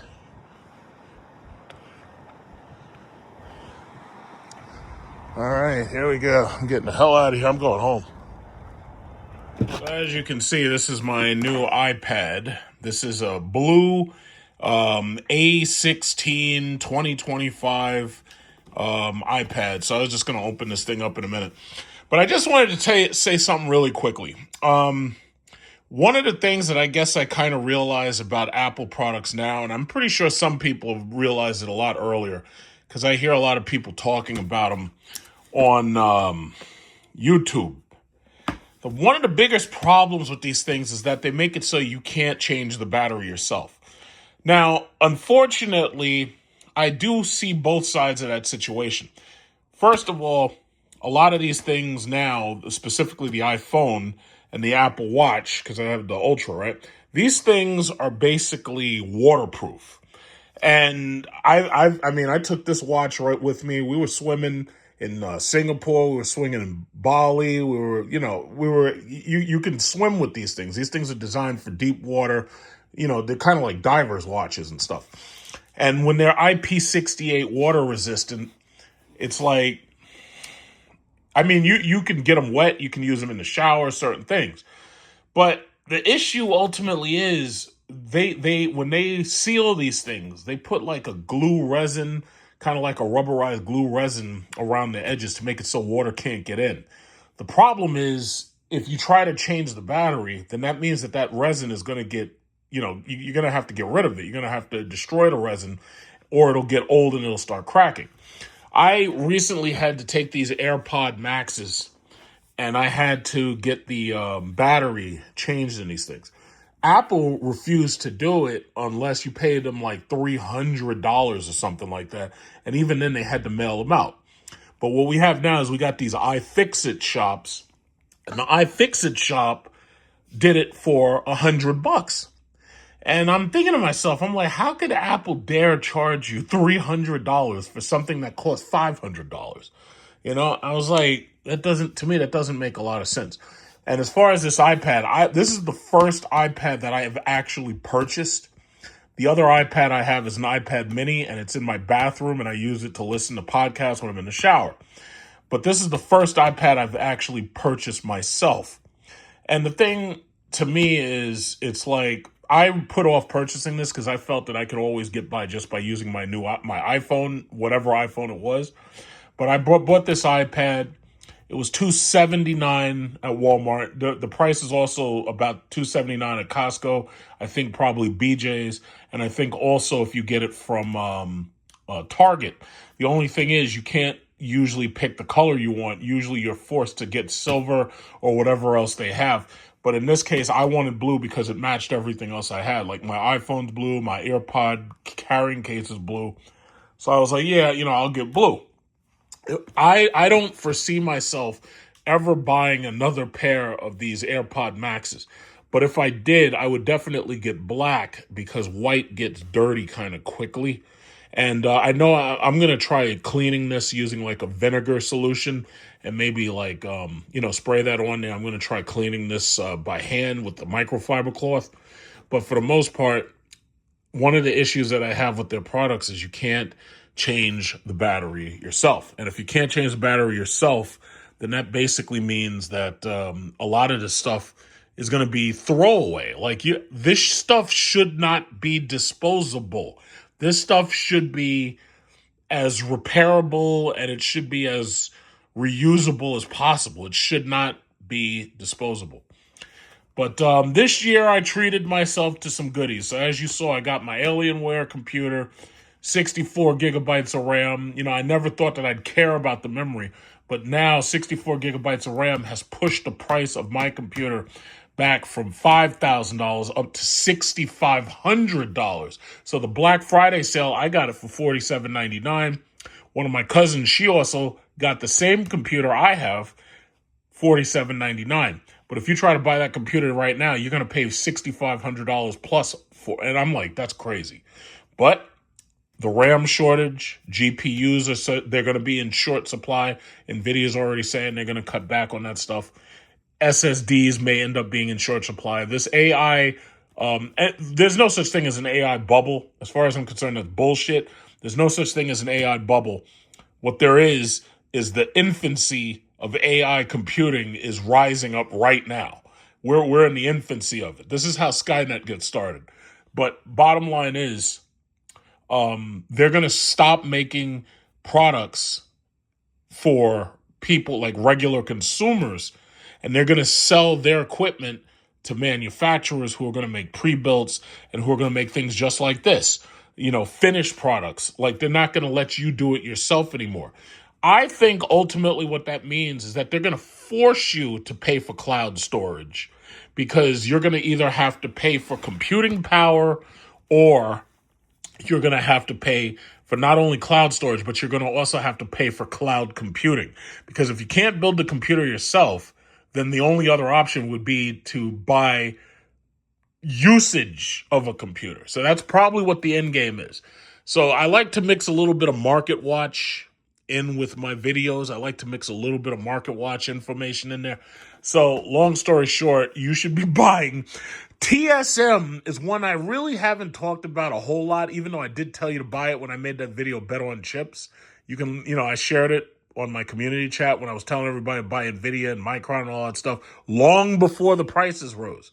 So the issue ultimately is TSM actually makes the chips for NVIDIA and AMD. So if you buy TSM and you have AMD and you have NVIDIA, you can't lose. If you just buy TSM, you still couldn't lose. So all of my stocks right now are doing fabulous. And this year, my New Year's resolution is just like last year and the year before last was to make more money than I did last year. So basically, my New Year's resolution is always to stack the bread higher than it's ever been stacked before. So my stocks are doing fabulous. Unfortunately, everything else in the market is not that great. Like housing is unaffordable, cars, there's a car repossession crisis and all that shit coming. But for the most part, I've been doing pretty well. I have to apologize that YouTube is so full of shit with their bullshit algorithm that they've literally made it so that they shadow ban and they cut information off. So I can't blame you for not following my advice if you never heard my advice. So I can't blame you for that. It's unfortunate that YouTube is stopping you from making real money and they got you sucking into this Bitcoin shit and you're still waiting for you to get rich, which you're not. I'm sorry that they've got it like that. I'm sorry they have so much control, but that's just what it is. So today is the 21st. Today is December 21st, winter solstice. And so this is basically one of my gifts to myself because this year I basically bought all new computer equipment. So I got my Area 51, I got this, I got my AirPods. I'm going to write all of this shit off on my taxes when I do my taxes in February. So, yeah, we're almost, what do we got Christmas in a couple of days. I've reached a point where people ask me, oh, what do you want for Christmas? It's like, there's nothing you can buy me that I can't buy myself. And if, I wouldn't even ask you to buy me anything simply because I know the only things I want is things that you absolutely couldn't possibly afford. And anything that I wanted, I already bought. So, Christmas is coming up. So at this point, I just focus on getting gifts for other people, specifically in my family and whatnot. Because I've got like everything I want. Like anything I want, I could just go right out right now and buy it. It's a very strange feeling, but if you're a working man, you pretty much understand that. It's like you've got the cash, you got the money. Anything you want, you can just buy it. So I'm going to just unbox this and I'm going to set this bad boy up. You've probably already seen the reviews of this thing. But that's it. Yeah, it's I'm going to have this 5 years, 6 years, because the last iPad mini I had that thing a while, so long that YouTube doesn't even work on it because the app won't load because it's an older model. This is a brand new USB-C, just like everything else I have, it's USB-C. And these AirPod Maxes are lightning, but I'm going to give these to one of my family members. And I'm going to buy my own USB-C AirPod Max, but I'm going to buy it in black instead of white. Because the white, to have this gigantic fucking thing on your head, to me, it's very pretentious. So I really don't like having stuff like that. It's so obvious, Women, little girls, it looks good on them, but I don't like having stuff like that on my head.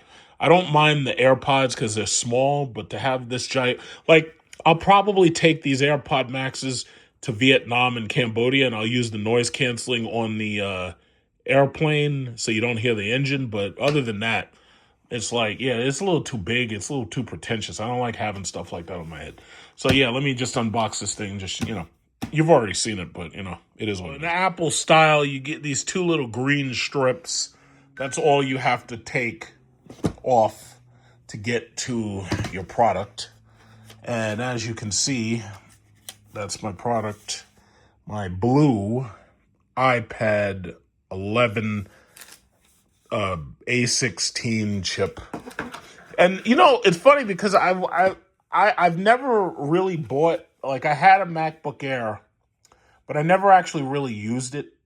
And it's funny, I'm going to keep this stuff in the box because I have a 240 watt Anker charger. This comes with a 20 watt Apple charger. So I'm going to keep this in the box. It also comes with a brand new USB-C cables. If you could see my desk, I am drowning in USB cables. I've got USB cables everywhere. So I'm going to actually leave this here. I have another cable that I can use to charge my iPad. And these things have fast charging too. So basically, I'm not going to use the one that... I usually do that. I usually never use the cable that it actually comes with. I usually just keep that in the box and hold on to it. Which is amazing, because usually Apple's like, we don't even want to give your ass no new cable, or we don't want to give you a charger either. So that's it. So 20 watts, so it comes with a 20 watt charger. So that's it. I like this blue, matches my phone. My phone is deep blue, but this absolutely does match the case on my phone. This is pretty. I didn't want to get silver this time, because my other one was silver. My iPad mini is silver, so... But I'm about done. This year, the only other thing that I plan on buying is for Christmas, I might buy some games for my Nintendo Switch 2 when they go on sale for the Christmas sale. But that's about it. I don't intend on buying too much stuff. So just booting this bad boy up. I like how they package stuff. Yeah, okay, so it says Ni Hao. That's Chinese for hello. Okay, let's see. All right, so English. It should detect the settings from my phone. Appearance default. Okay, quickly set up. Looking for nearby devices. All right, so it came with 89% charge. And that's one of the other things you have to be very careful about. When these devices sit in the boxes too long, the battery can die. And once it dissipates down to 0%, if it continues to sit at 0%, the lithium ion actually dies. And like these AirPod Max, when I got those out of the box, and they had sat in the box for a long time, the battery was dead. So I actually had to take them and I had to repair them. So yeah, this thing should be able to sense my phone, but I could set it up without it, but I'm going to set it up with it. So I'm going to do that right now. So it has completed its setup.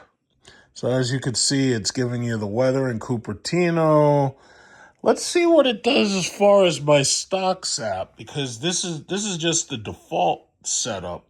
So let's see if it shows me my stocks as I had them listed. Okay, continue. Yeah, it should show my personal. Turn on personalized ads. Yeah, why not? Yeah, okay, so you get your news, stories, but what I don't... Oh, okay, yes, I'm looking at it now. So as you can see, my personal stocks basically show up in, lined up how I had them. So as you can see how I'm doing, my gold is at 4,387. Microsoft is at 485. It could go back beyond 500, but I'm not even thinking about it because I'm way up. I bought Microsoft I bought it a long time ago. So my man goat, Microsoft, Apple, Nvidia, Google, Amazon. As you can see, I also put Intel here along with AMD and TSM. TSM is at 288.95. I would personally recommend for those of you who are trying to build a portfolio. First of all, credit cards and banks, those are easy dividend payers. I recommend that if you still want tech, if you feel that Nvidia is too expensive at $180, I really think... Actually, Nvidia, I don't think is expensive at $180. But then again, I got in so long ago until, for me, yeah, I don't have to buy anymore because of the splits. I have a lot of shares in Nvidia. AMD, TSM, Micron. Yeah, Micron's doing real well. Like I told people about Micron at $10, man. I know somebody who was listening to me and they bought this shit at $10. They bought it like $9 actually. But yeah, it's a damn shame YouTube with their bullshit, with the shadow ban and the nonsense. They make it so you only hear from the people who pay them to advertise, because I'm not doing it. But anyway, got Tesla at 481. I was so hoping that Tesla would have breached $500, because once Tesla's $500, I'm out, so I'm just waiting. GM, we're doing real well in GM. And not only do I own the car, but I own the stock. I got the Cadillac. Ford is doing well. Stellantis is not. So that... what's going on with these Bitcoins? I thought we were going to the moon. I thought we were going to Mars. I thought we were going to Jupiter. What happened? What happened? I don't know. I thought we were going to be on Mars. XRP, I'm very disappointed because I still own XRP. I'm very disappointed. I thought this shit was going somewhere because I'll never forget. Got all these kids on YouTube. Oh, yeah, XRP won the lawsuit. We're going to the moon. We're going to Jupiter. We didn't get there yet. No, I'm sorry. Oh, okay. Yeah, I have to learn how to do the gestures and everything, because I just touched it with my finger and I slid it over somehow. I haven't used this version of iPad OS. I haven't used this version at all. Cisco Systems, yeah, we're doing well. See, my thing is, if you just keep buying dividend stocks, you can keep growing your portfolio and you don't even care after a while, because as long as your stock keeps paying the dividend, then you don't have to worry about nothing. Your money just sits there and it just keeps earning more money. And in the future, all of these tech companies, these things are trying, everybody wants to be $1 trillion company now. So they're going to keep on going up, you know? So my thing is, it's like, all you got to do is just buy and hold. You don't even have to think about it. Even if you buy 1 share, 2 share, 3 share, whatever you can afford, you just buy it and hold it. That's it. Because, you know, it's funny, during the pandemic, I was saying bet on the airlines when the prices dropped. But my problem with the airlines is, with the exception of Delta, they don't pay a dividend. So it's like Delta, yeah, you could definitely buy at $71. You know, Delta's doing big things. I think Delta has 40% of America's flights. Basically, they do like 40% of America's air travel, 40% of domestic American air travel. That's not bad. And then the energy companies, Silica dropped off because Silica, I think, was bought. But SM is still, you know, they're still doing what they have to do. Because when I bought SM, it was $1.50. It went up to $50 when Russia invaded Ukraine. So we're still doing pretty well. Yeah, this is actually pretty interesting. Once I get used to using this iPad, it's like I may use this when I'm doing my market watch from now on. This is, I like this. I got to get a cover for the back of this. Maybe I'll get one of those covers that converts into a keyboard or something. I don't know. I'm not exactly sure, but whatever it is, it has to match. It has to be blue. I like the way this feels. Like, this feels like such a quality product. The way it's got these rounded edges and everything. It feels like these things feel amazing. Like, it almost feels like some futuristic device. Now, the brightness has turned itself down, but I can, of course, turn the brightness back up. I don't know why it's turning itself down, but I can go, whoop. Now, yeah, that thing is bright. That thing is bright. It hurts hurts your eyes. Yeah, this is nice, man. I like this. I should buy one of these as a gift for somebody else. GameStop. Oh, what happened to them? You remember GameStop? You remember everybody said GameStop, we're going to the moon? What happened to them? Could somebody please get those little kids, all them little kids who ignored me when I said, don't put your money into this fucking bullshit. They're lying to you. Roaring Kitty is using you. This is a pump and dump. I don't know. Some of y'all follow me. Y'all remember when I had to argue that this was a pump and dump? You remember how I had to argue about that? Yeah, well, how they doing now, huh? How's AMC doing? Oh, they're not doing well at all. Too bad. I tried to tell them, don't put your money in that. Buy Mangoat. Buy Microsoft, Apple, Nvidia, Google. I had to tell them.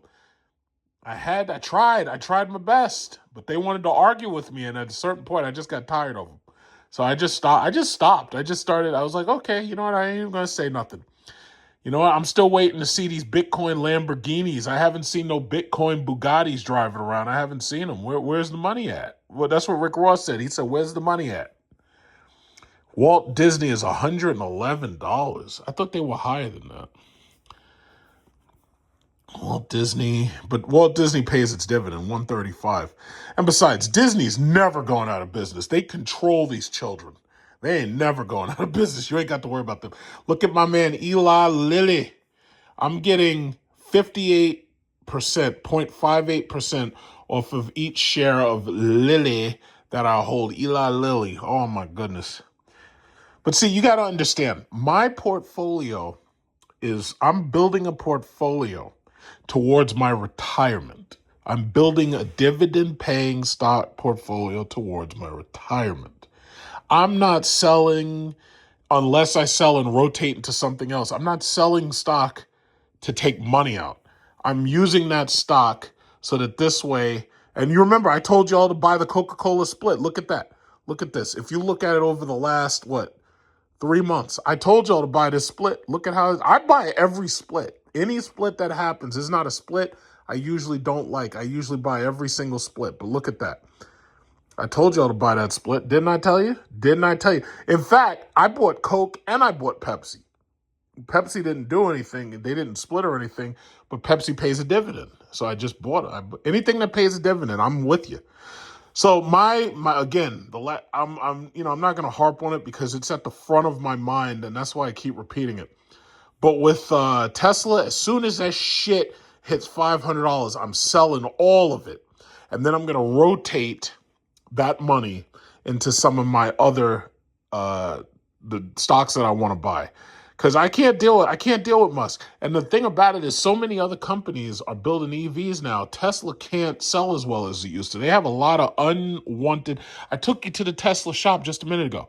They got all those unwanted Teslas just sitting there. They've got 3 or 4 fields of Teslas over there at that mall. You know, all them Cybertrucks. Nobody want them shits. Very few people. If you are a utilitarian person like a plumber or electrician, I can understand why you would want to buy a Tesla Cybertruck. Other than that, man, people don't want that shit. Like, I like that Chevy EV Silverado. I like that more. I don't want to buy no goddamn. And it was funny because everybody agreed, no matter what side of the political fence you're on, everybody said, yeah, the Cybertruck is fucking ugly. Everybody said the same shit. Yeah, I like the way this splits. I like this. This is pretty nice. This is a nice little toy for me. Now, granted, it doesn't do much more than my iPhone does, but this is like a really nice little toy for me.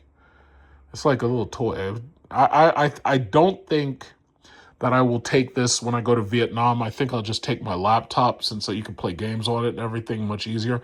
But with these iPads, you can basically set this iPad up and you can connect a Bluetooth controller to it and you can play games on this too.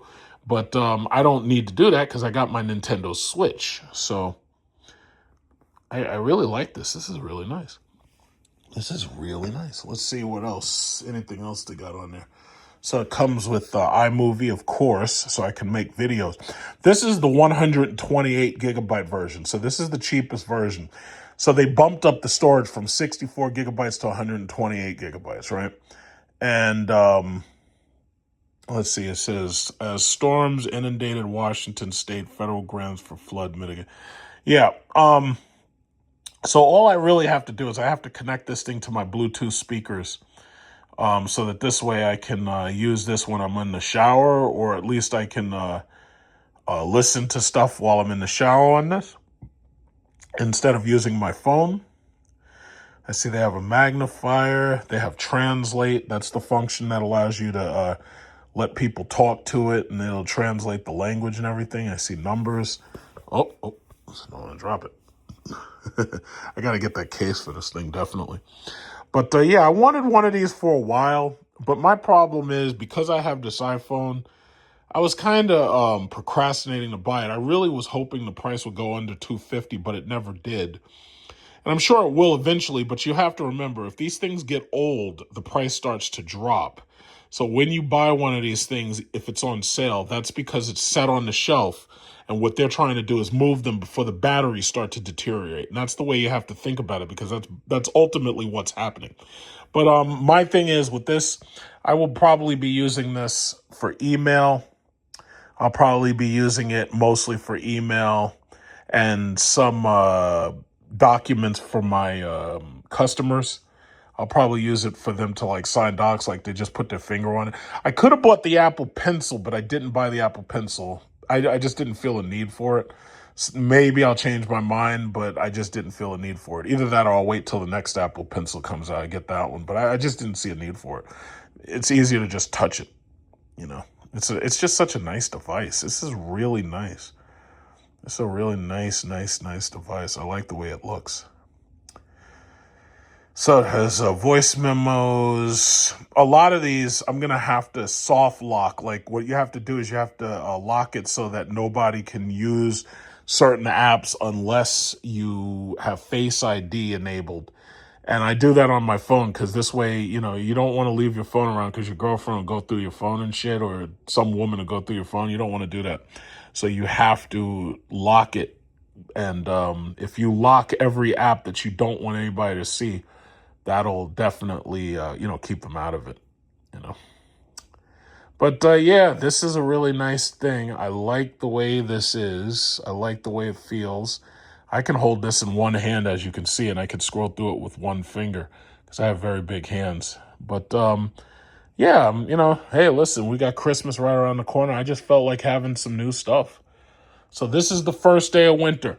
It's 4:56 and it's already dark outside.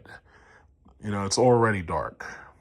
So The longest day of night, or the longest night of day, or whatever they call it, I forget. But today is the winter solstice, December 21st. So, yeah, that's it. That's about it for now. I guess you could call this market watch because that car show was whacked. There wasn't nobody there. Let's see. Storms inundated Washington. Yeah. But let's see. I've studied over 200 kids. If you want your kids to always be close with you, do 7 things. Don't be Rob Reiner is one of them. Okay. Yeah, it's kind of early. Shouldn't. Yep. But yeah, I like it. I like it. It's really nice. Oh, well, on to Christmas. I have constantly tried to explain to people how to keep their credit as strong as possible. And I've constantly stressed about paying off loans as early as you possibly can, while simultaneously doing whatever you can to dodge interest. Me personally, I refuse to pay interest on anything. But the only way you can do that is by keeping your credit as strong as possible. So I saw this story today. I haven't actually read it yet. This was updated December 17th. It says student loans will look different in 2026. Here's what's changing. It says major changes are coming to the federal student loan system in 2026. This overhaul, which primarily stems from the Trump administration's big Now you could look one big beautiful bill act. Why does it look like he was trying to spell Obama? Am I going wrong with that? Why does it look like he was trying to spell Obama? Why does it look like that? OBBA? Really? One bit. Why the hell would you call it the one? Think about that. Why not just call it the BBB? Why not call it the Big Beautiful Bill Act? In fact, you don't even have to call it act. Why would you? This dude, I know that he's trying to spell Obama with this. I know it. I don't know why. He might as well have added an M and an A. But anyway, it says we'll reshape how students borrow and pay back student loans. These changes will take effect on July 1st, 2026 for new loans, but existing borrowers will have a more gradual transition period or retain access to some current options. Here's a closer look at how and when student loans will change and what you can do now to prepare. So I'm going to make this really quick. I'm going to make this like less than 10 minutes if I can, because I'm closing out this video at 2 hours.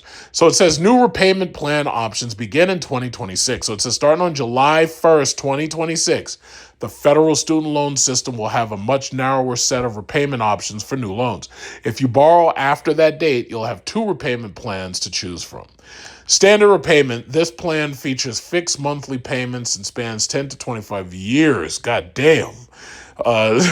Depending on your loan amount. That's a mortgage, guys. Repayment assistance plan, RAP. This plan offers an income-driven approach, setting your payments at 1% to 10% of your adjusted gross income. Now, I'll say this. If you're paying 10% of your adjusted income, you know what we call that here? We call that garnishment. And I've told this story before. I didn't always have perfect credit. When I came out of college, my credit was a 530. And Discover sued me for $5,000 that I didn't pay back. And I was ignoring their phone calls. And they sued me. And of course, they won instantaneously. It was like a default judgment. 10% of my wages were garnished for like the next, I think, maybe 2 or 3 years or something like that. And they got all their money back. But ever since that point, I haven't had any Discover cards. I refuse to open a Discover account. But now Discover has been bought by my main bank, Capital One. So now they call it Capital One Financial. So in the future, who knows? I might take out a Discover card when I get ready to go to Bora Bora.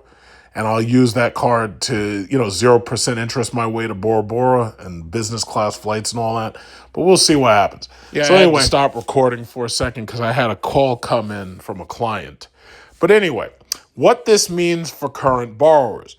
If you borrow before July 1st, 2026, your repayment plan options aren't disappearing, at least not yet.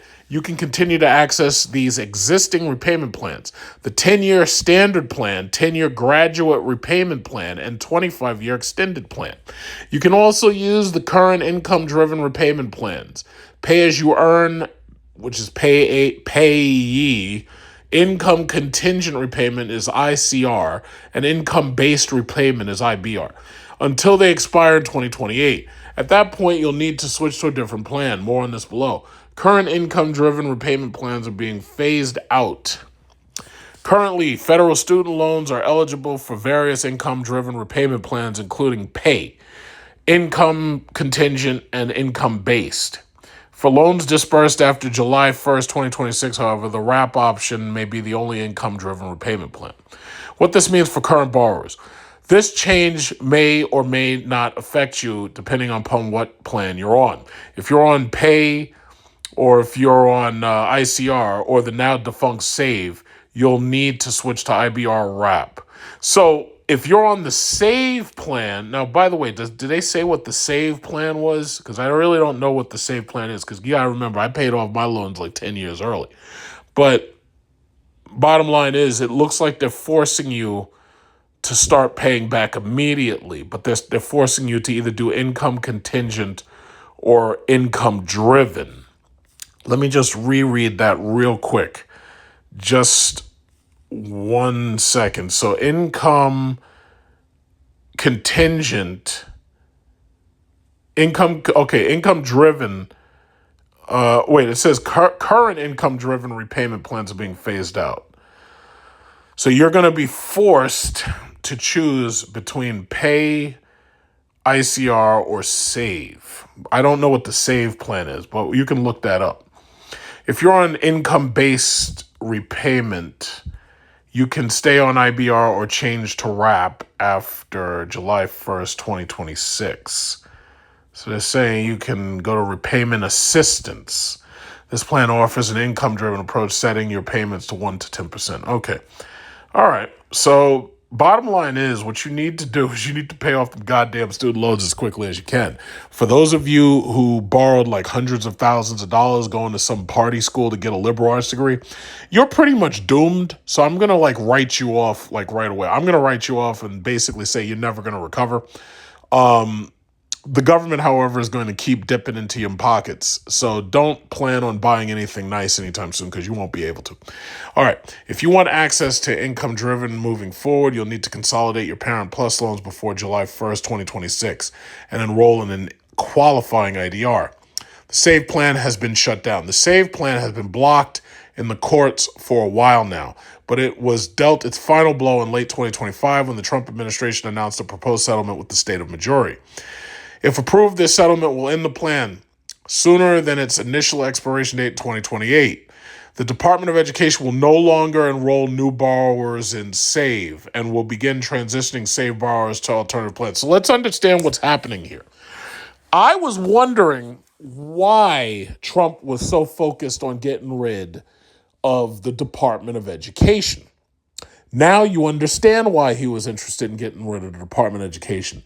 What he's doing is he's forcing all of you who have student loans to start paying them back immediately, and got rid of the potential for you to be able to get, basically these things are deferments, but he basically got rid of the Department of Education, and now he's coming for your money. Now, never mind the fact that I'm still waiting for my Dodge check, which is supposed to be $5,000. I keep looking in my mailbox. I don't see it. And never mind the fact that I'm wondering when this tariff check is going to get here. That's $2,000. He said, I'm looking in my mailbox. I don't see it. Obviously, we see what's going on here. Because, and I wondered, why are you going after the Department of Education? There's all of these women out here, all of these families out here who got autistic kids, who got kids with these special needs and special services. Why are you shutting down the Department of Education? He shut down the special education portion of the Department of Education. Now, it doesn't matter, I would say, how, because first of all, these Republicans cannot talk about being anti-big government. They are big government right now. They got the executive branch, they have the House, they have the Senate, and they got the Supreme Court. They ain't no much bigger government than that. They are big government. So I don't want to hear any of these bullshit, fake-ass Republicans and these fake ass MAGAs. I don't want to hear none of them say nothing about anti-government, nothing. Rand Paul, Ron Paul, I don't want to hear none of that. Because you are big government right now. And the bottom line is, why are you going after services that really affect people in your base?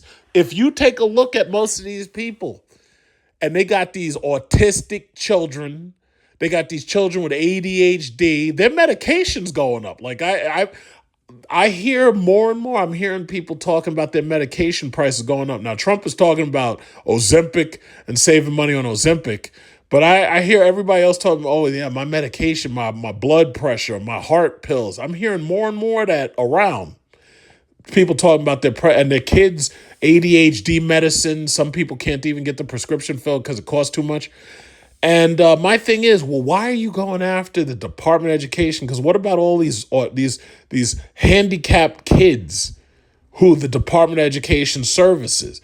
People got their kids, the buses come and pick their kids up, and they take them to wherever they take them to, and then they bring them home at 3 o'clock in the end of the day. Because sometimes they're not going to school. Sometimes they're going to special services.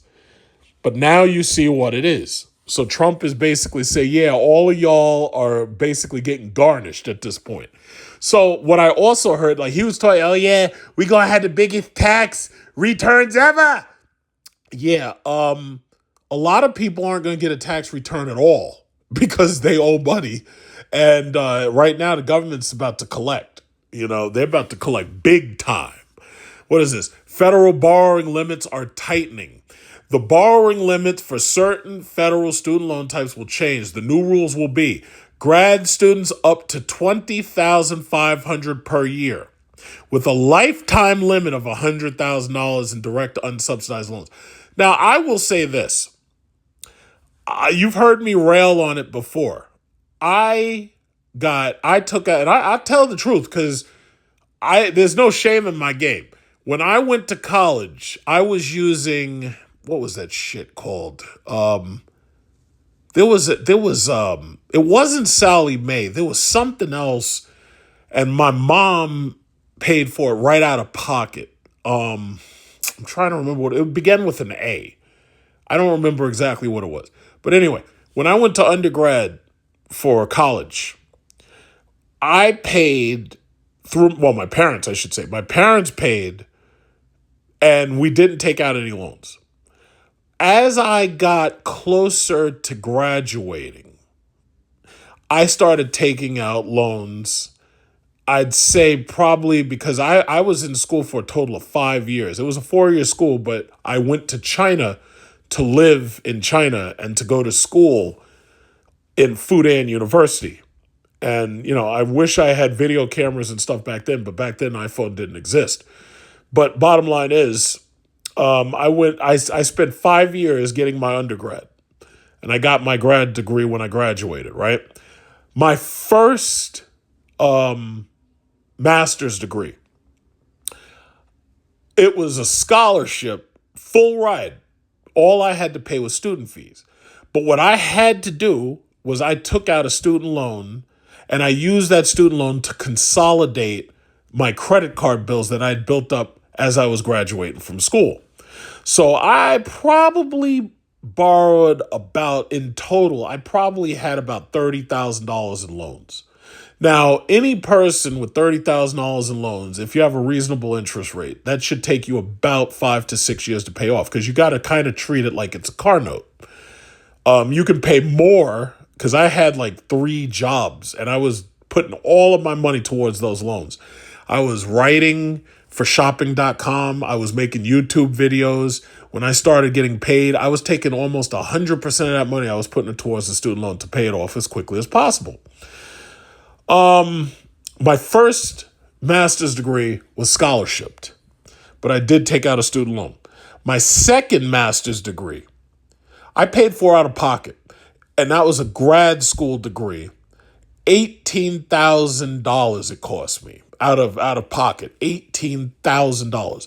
But fortunately, I was already working, so by then I was basically paying as I was getting my money. And at that time, I was still living with my parents.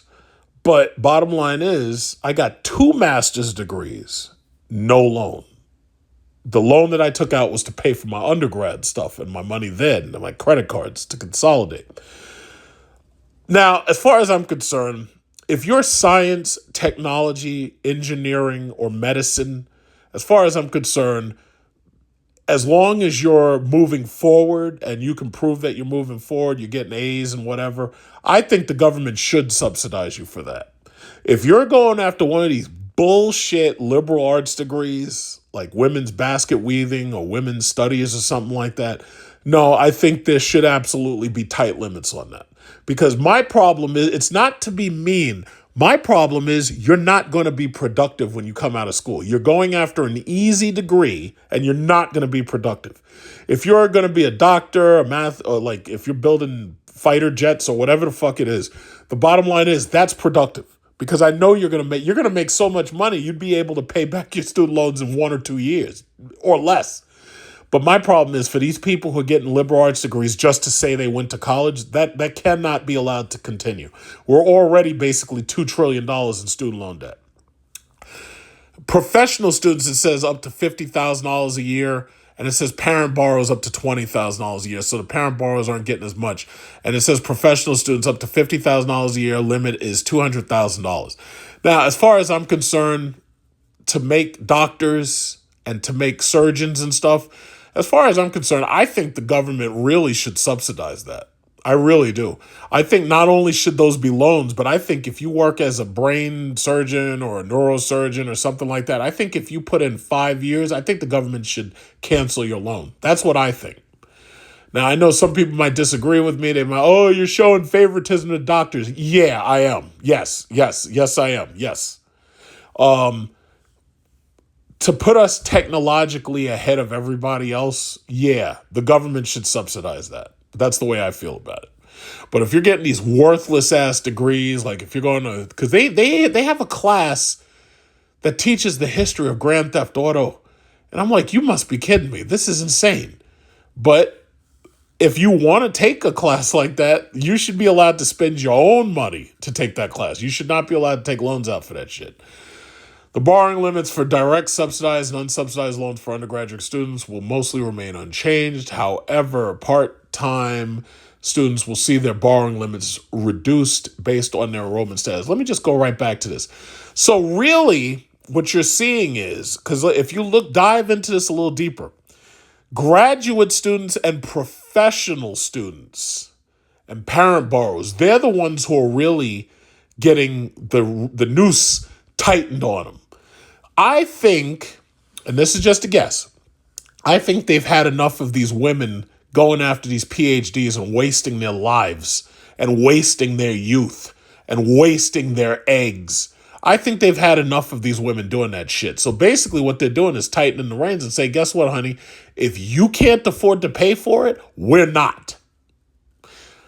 I think I'm all for it. So you know what? It is what it is. I got mine. I paid for mine out of pocket. I worked and sacrificed to pay for my shit. You're going to do it too. And if you can't do it, then I guess you ain't going there for that.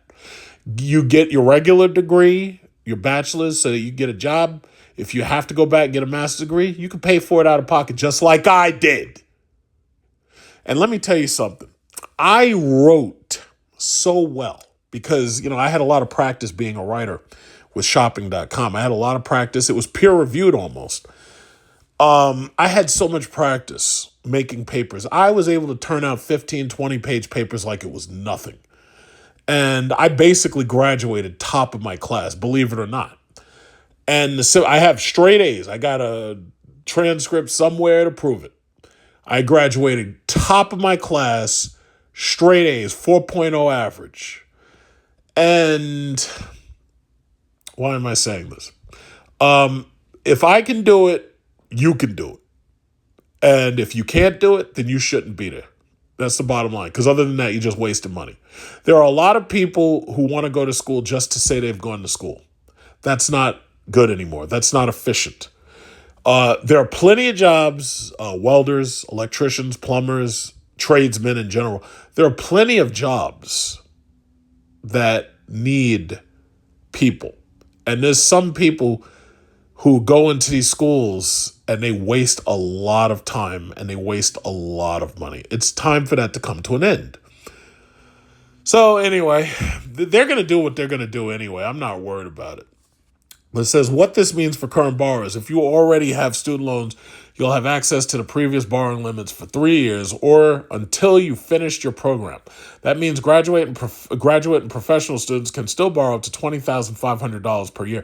Now keep in mind, at $450 a credit, I got 36 credits, and that came out to less than $18,000. The reason why I say $18,000 is because I had to take tests, and those tests cost like $400 a piece. And when you add all of it together, it comes out to about $18,000. They're giving you $20,500 of loan, and they're saying per year. That's a lot of fucking money. I went to a local CUNY Queens college and got $450 credits, 36 credits, $18,000. How the fuck does it take you this much money to go to get a grad degree? I don't get it. And me personally, as far as I'm concerned, listen, maybe you came from privilege. Maybe you got that kind of money where you can waste your life and time getting a PhD, because I think those things are a waste, honestly. But bottom line is, you gonna pay for it. If I could do it, you could do it. If I can work and go to school, because I had to work and I had to get out of work, I had to go up to that school, Queens College, I had to drive there. The hardest part was getting a park. That was the hardest, believe it or not, the hardest part was getting a park. Now, I could have bought one of those student parking plaques, but I'm cheap. And I was like, you know what? This is so easy. Let me make it hard for myself. Let me handicap myself just a little bit. Hardest part was getting up there, finding a decent park. Back then, I had the Chrysler 300 SRT. So here I am driving a 2012 Chrysler 300 SRT gas guzzler and driving that back and forth to Queens College. And right after that, I had the Hellcat. I got a Dodge. I'm pulling up to this fucking school with a Hellcat. My teachers got these bullshit cars. They got like Golf, Volkswagens and stuff. I'm pulling up to school in a Hellcat. And the teacher, my professors were like, holy shit, what is that? I'm like, yeah, let me show you under the hood, teach. The professor was like, oh, so you know a lot about cars, huh? I was like, yeah, I know a lot about cars, and my professors loved my ass. But I'm pulling up to college. I was pulling up to grad school in a Hellcat. And the teacher's like, whoa, what is that? Is that red car? Is that yours? Yeah, it's mine. Unless I'm breaking into it. Of course it's mine. You see the keys? Look at this red key, sucker. And yeah, the teachers are cool, man. Like my professors were cool. They were okay. But bottom line is, yeah, they're tightening the noose. What is this? Grad plus loans are being eliminated. Holy shit. The Obama has also eliminated the grad. I'm going to call it Obama because I know that's what he was planning. Why didn't he just call it BBB? Trump lined this shit up so he could call it the Obama. Has also eliminated the Grad Plus loan program after July 1st, 2026. These loans allowed graduate and professional students to borrow up to their school's cost of attendance with a minimal credit check. It will no longer be a finance option for grad and professional students looking to borrow for the first time after the date. If your federal financial aid package doesn't cover your cost of attendance, you may consider other financing options such as scholarships. Yeah, you may consider. Yeah, if you can get a scholarship, yeah, you can consider it. If you can get a grant, yeah, you can consider it. Work, study, income from a part-time job or private student loans. So let me just look at this again. Grad plus loans. These loans allowed graduate and professional students to borrow up to their school's cost. Yeah, yup, that's what it is. They're making it so that because these people have such easy access to credit, the schools respond by raising the price because they know they can get it and they think the government's going to keep subsidizing it. They're cutting that shit out. Now, let me just say this once again before I continue. The next president's going to be a Democrat. All of this shit that Trump is putting through, the next president, their entire platform, And if a Democrat who's running could hear my voice, leave all that LGBT shit alone. Leave all of that transgender shit alone. Don't talk about it. Don't mention it. If I were you, I wouldn't even talk about Roe versus Wade. Bottom line is, focus on this, please. Focus on this. Otherwise, your ass is going to get... Well, no, first of all, you're not going to lose. You're going to win. It's just that now you're going to... What you need to do is you got to run populist. You have to let people know, okay, I'm focused on affordability. That's what I care about, right? That's how Mamdani won. That's basically how Alexandria Ocasio-Cortez won. That's how Bernie Sanders keeps winning. That's all of those people that Trump backed lost because affordability is the number one issue, and they weren't saying nothing about it. As far as, oh yeah, the Trump Academy is doing great. No, it's not. No, it's fucking not. So if whoever's going to run, Democrat, they're going to have to talk about affordability. Leave all that other shit out your mouth. Don't talk about LGBT. Don't talk about transgenders. Don't talk about bathrooms. Don't talk about sex changes. Don't talk about gender reassignment. Don't talk about none of that shit. All you need to do is be like me. Stand up there. Yeah, y'all can't even afford gas because gas is still high. Trump said he's going to bring down gas. It never happened. Guaranteed you'll get people clapping. Woo, woo, yeah, affordability, woo. It's not that complicated. That's all these people that's all they're concentrated on. Their kids can't get houses. They can't get houses. Don't talk about none of that other shit. Focus on affordability. It's just that simple. What did James Carville say? He said, it's the economy, stupid. That's what he said. It's the economy, stupid. Focus on that, and you win. The next president's going to roll back all of this Trump shit. Their entire platform is going to be the anti-Trump platform. I wish to God I was running, but my problem is after seeing what they did to Charlie Kirk, I don't need to put a target on my back that big. So I'm going to let somebody else take that bullet because I'm not interested. But anyway, what this means for current borrowers, if you already have a Grad Plus loan, you can continue to borrow Grad Plus loans for 3 years or until you finish your program. Parent loans will no longer qualify for public service loan forgiveness. God damn, they get them everywhere. God damn. The Public Service Loan Forgiveness Program forgives federal student loans for eligible public servants. Oh, no. Eligible public servants after 10 years of service. It also requires that you make 120 payments on an income-driven repayment plan while working for a qualified nonprofit or government employer. Goddamn. Because I know some people who are probably trying to work towards that, and they think that they're going to get their loans forgiven, and I'm like, no, it's not going to happen. And now I know it's not going to happen because it literally says it right here. What this means for current borrowers, if you already have Parent Plus loans and you are working toward PSLF, don't despair. You should be able to get on the income-based repayment. No, but you're telling me I have to pay it back. I thought they were going to forgive this shit. They're not going to forgive it. You're telling me I got to pay it back. I ain't got time for that. Okay, what is this? Deferment and forbearance options will be more limited. Yeah, deferments, because see, if you keep going to school and you keep 12 credits, I believe it was, you could keep your loan in deferment, which means that as long as you stayed in the school and you were a full-time student, you didn't have to pay your loan back up until you graduate and then you start working.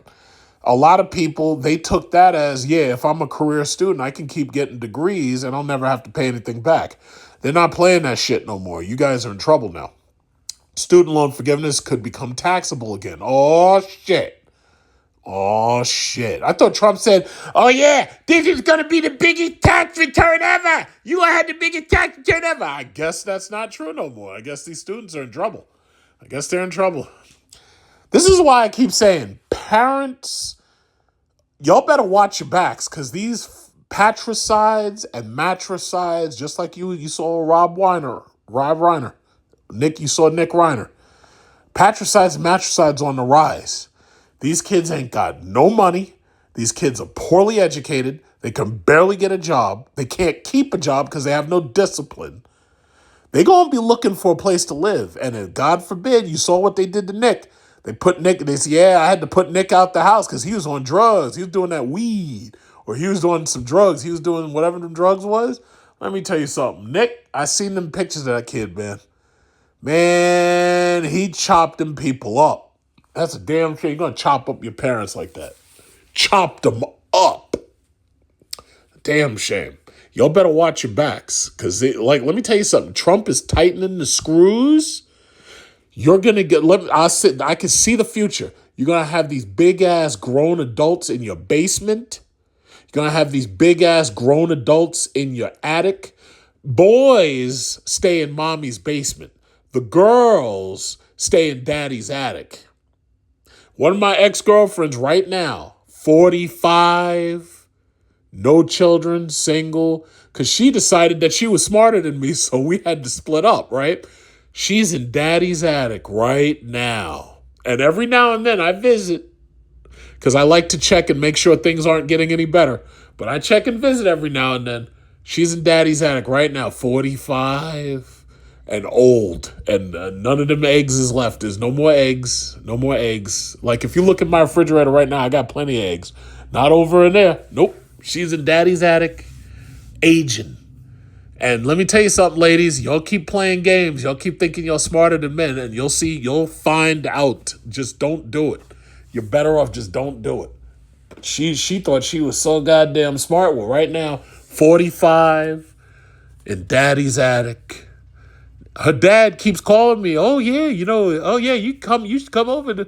I'm like, yeah, well, I got a couple other things that, her dad be trying, and I feel bad for him because he's up there trying to get us back together. It's like, yo, bro, not gonna happen, bro. Not gonna happen. It's like I got eggs in my refrigerator. My refrigerator got eggs. I got plenty of eggs. I went to Costco, bought my eggs. It was like $3 for like 24 or something like that. It's like, nah, man. Nope. Nope, sorry. Anyway, what does it say?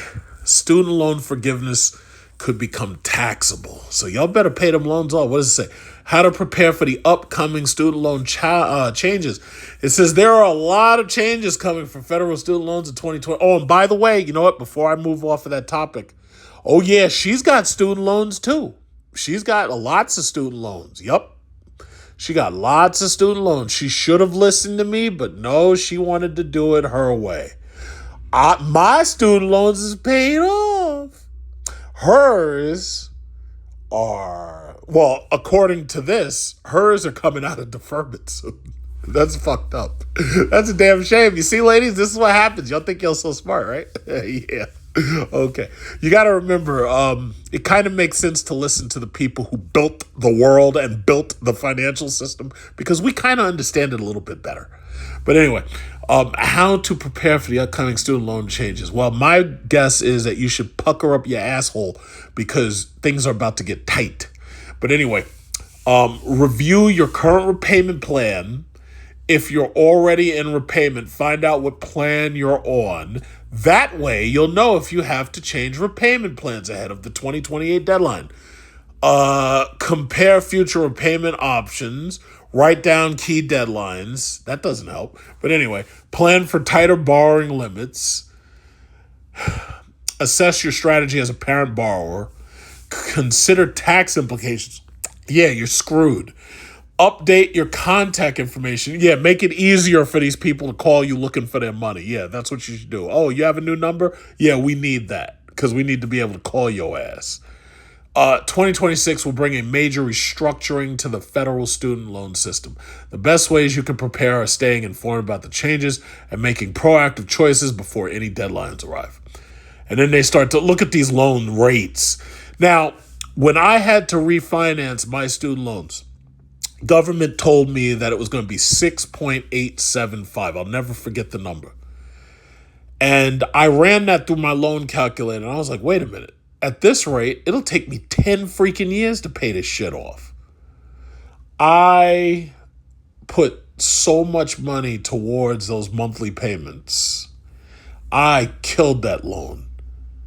And that loan, I got, right now, I'm sitting right in front of it. Right now, I'm sitting in front of it. I got plaques I'm probably going to show you those plaques because it makes sense. I'm going to show you those plaques to close out. Hold on one minute. It definitely takes a special type of person to frame their credit score. So this is the plaque. I put this shit. I went to the dollar store and I got this. I call it a plaque, but it's a frame. When I first got an 850 credit score from Wells Fargo at the time, what was this? 80520. So this was during the pandemic. And my credit score hit 850 for the first time. So that was what I did. I printed it out and, I put it in a frame. Okay. Right here. Let's see. Is there any important information I need to cover up? It doesn't look like it. No, it doesn't look like it. So I'm going to show you. I got another frame. So look at that. Loans, direct subsidized consolidation loan, 8/29, 2014, zero balance. When I paid off my loan, I have my loans and credit information in these little frames, and I got this shit as a decoration. I have my degrees, and I didn't even bother hanging those up. I'm more proud of this, believe it or not. My degrees were easy to get. My master's degrees were easy to get. This is more important to me, the fact that I paid off them fucking loans. And let me tell you something. Every time I look at this, I'm just proud of myself. I'm so proud of myself.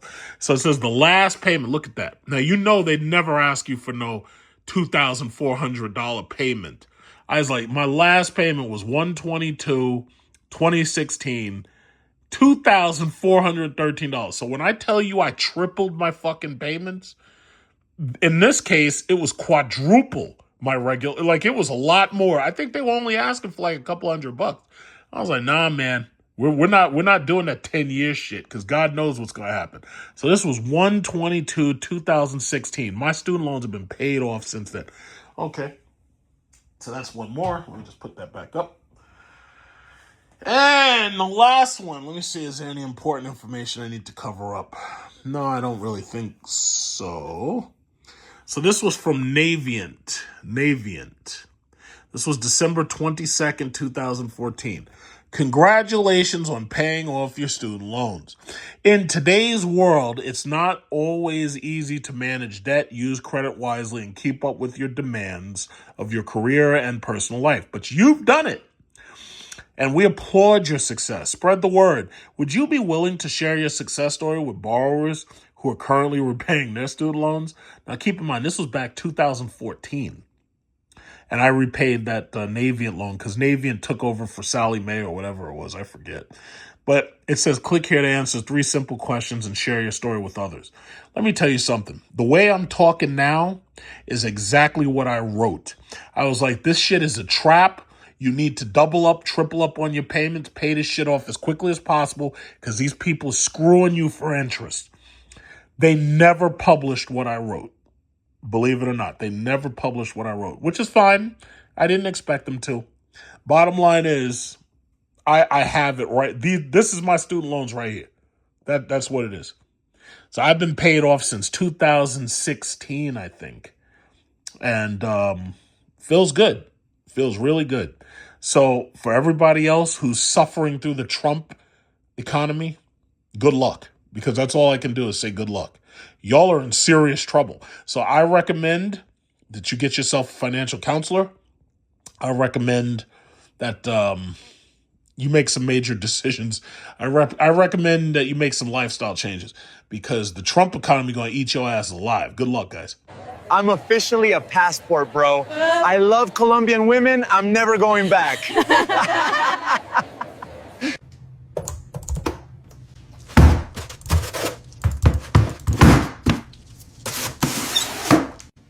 Breaking news tonight. An American citizen has been found dead in Colombia with his organs removed in what appears to be the latest in a series of reported passport bro deaths. To be continued.